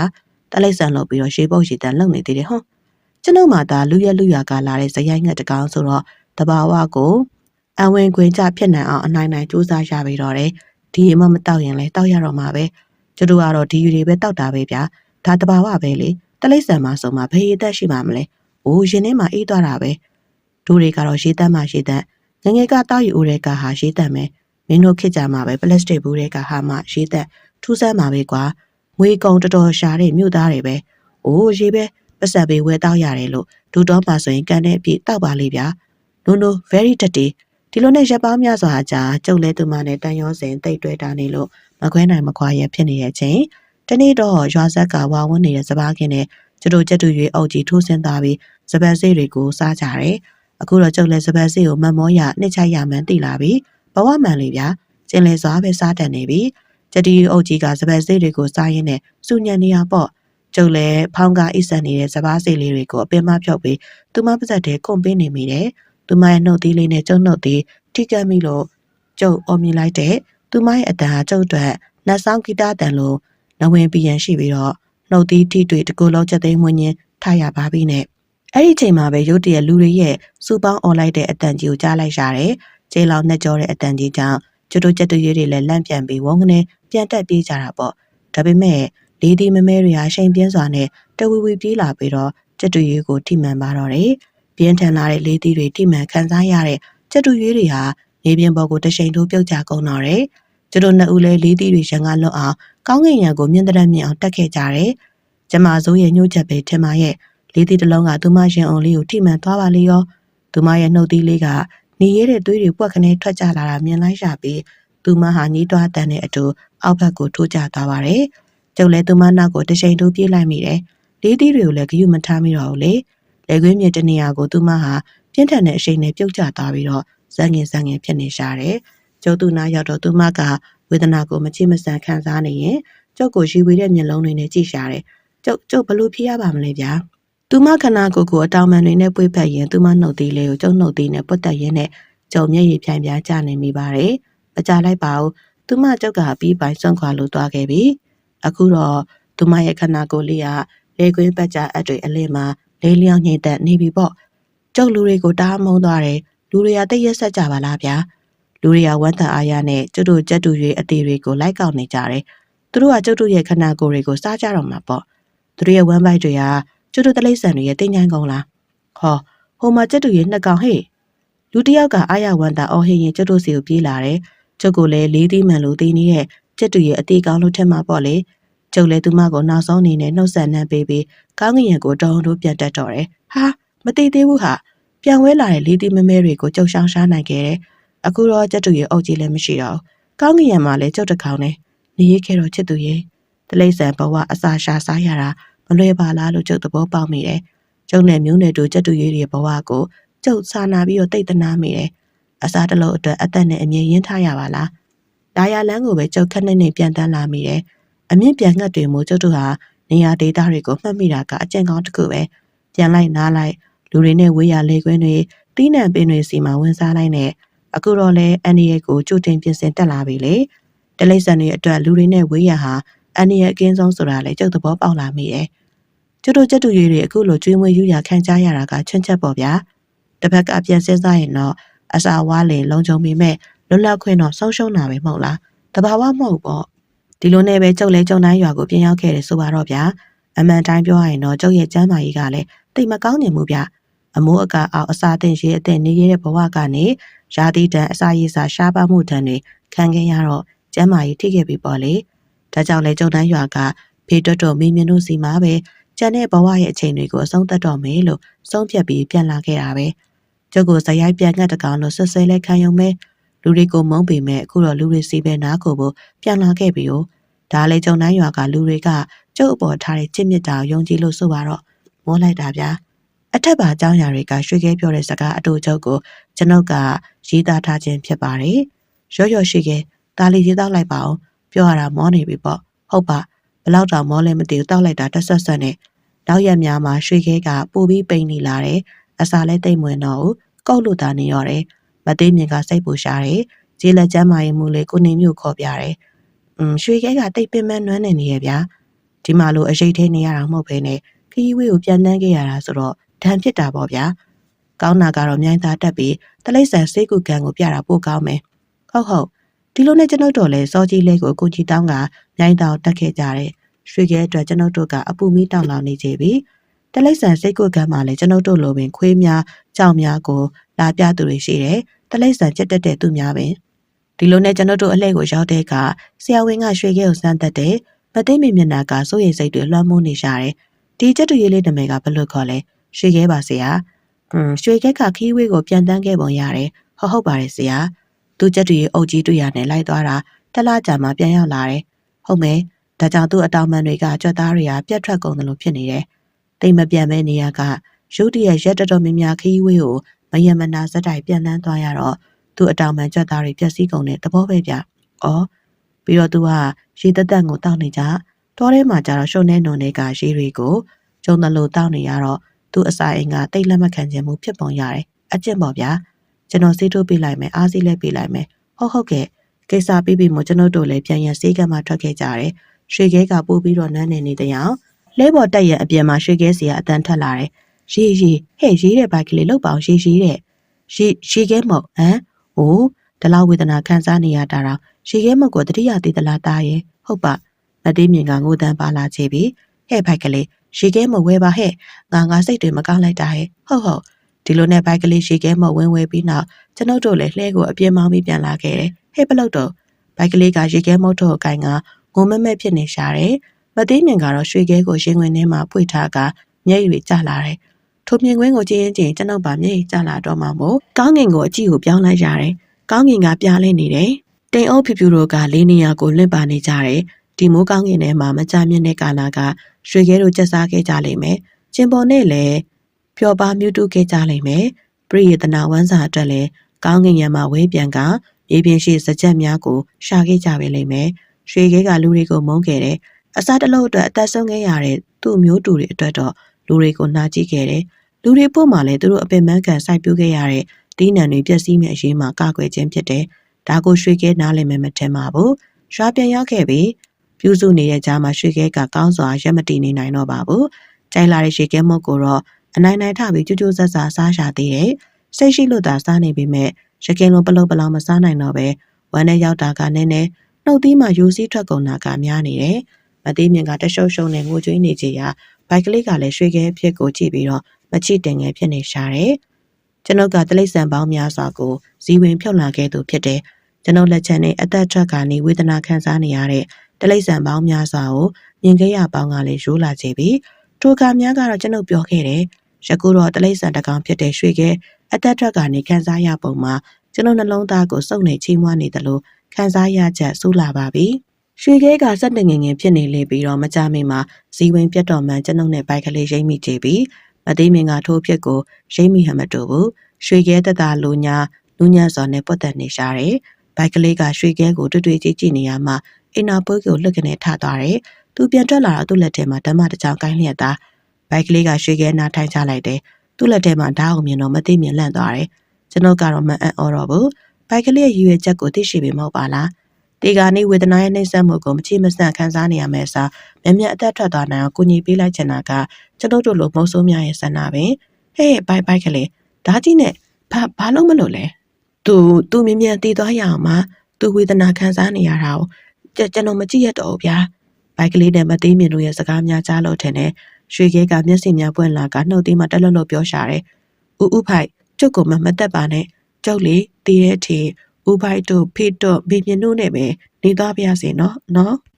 ဘိုက်ကလေးကရွှေခဲစကားကြောင့်အင်းတွေမဆောင်နိုင်တော့ဘူးဓာတ်ကိုပြစ်ချကတစ်ဖက်ကိုလှည့်ပြီးငိုရှိုက်နေရှာတော့တယ်မသိမြင်ကမျက်ရည်မစဲနိုင်တော့ကျွန်ုပ်မှလည်းဘိုက်ကလေးပခုံးဘက်ကအင်းရှိကုပစ်ကိုဆင်းခဲ့တော့တယ်မိုးဆိုးတူဖြစ်ပေမဲ့ချစ်တက်ခင်တက်လွမ်းတက်ဆွေးတက်တဲ့လူသားတူပေမို့ဝမ်းနဲ့ပွဲကောင်းလာတဲ့မြင်ကွင်းကိုကျွန်ုပ်စက်ကြည့်နိုင်စွမ်းမရှိတော့ပါဘူး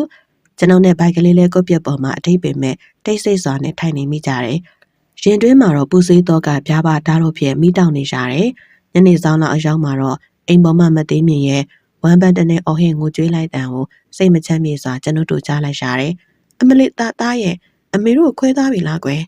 ်မသေးမြင်ငိုတန်ကြားတော့လေကျွန်ုပ်တို့ထိုင်ရမှမထမိကြဘူးဘိုက်ကလေးကတိတ်အင်းနဲ့ကြိတ်ငုံနေတယ်လို့ကျွန်ုပ်ပန်းနှစ်ဖက်မှာလည်းမျက်ရည်ပူများနေတာစကားလွန်တက်တဲ့တိတာတဲ့အလိုက်သေးတဲ့စာတင်ကျောင်းလေးမှာစားသွားအန်တက်တဲ့မသေးမြင်နဲ့ဘရားလိုက်ရှိခိုးတက်တဲ့ဘိုက်ကလေးအတွက်ကြပြာကိုမမေ့မလျော့ရွတ်တက်တဲ့ရေခဲမှုကြိုက်လာတဲ့ငှက်ကလေးရွှေခဲကလောကမှာပြန်လည်ထွက်ခွာသွားကြပြီရွှေခဲဆုံးပါသွားပြီးနောက်မသေးမြင်ကလူတယောက်လိုတရက်နှစ်ကုံဆုံးသွတ်တဲ့ရက်လေစွန့်ကြည့်တယ်သူ့အတွက်တော့ရွှေခဲက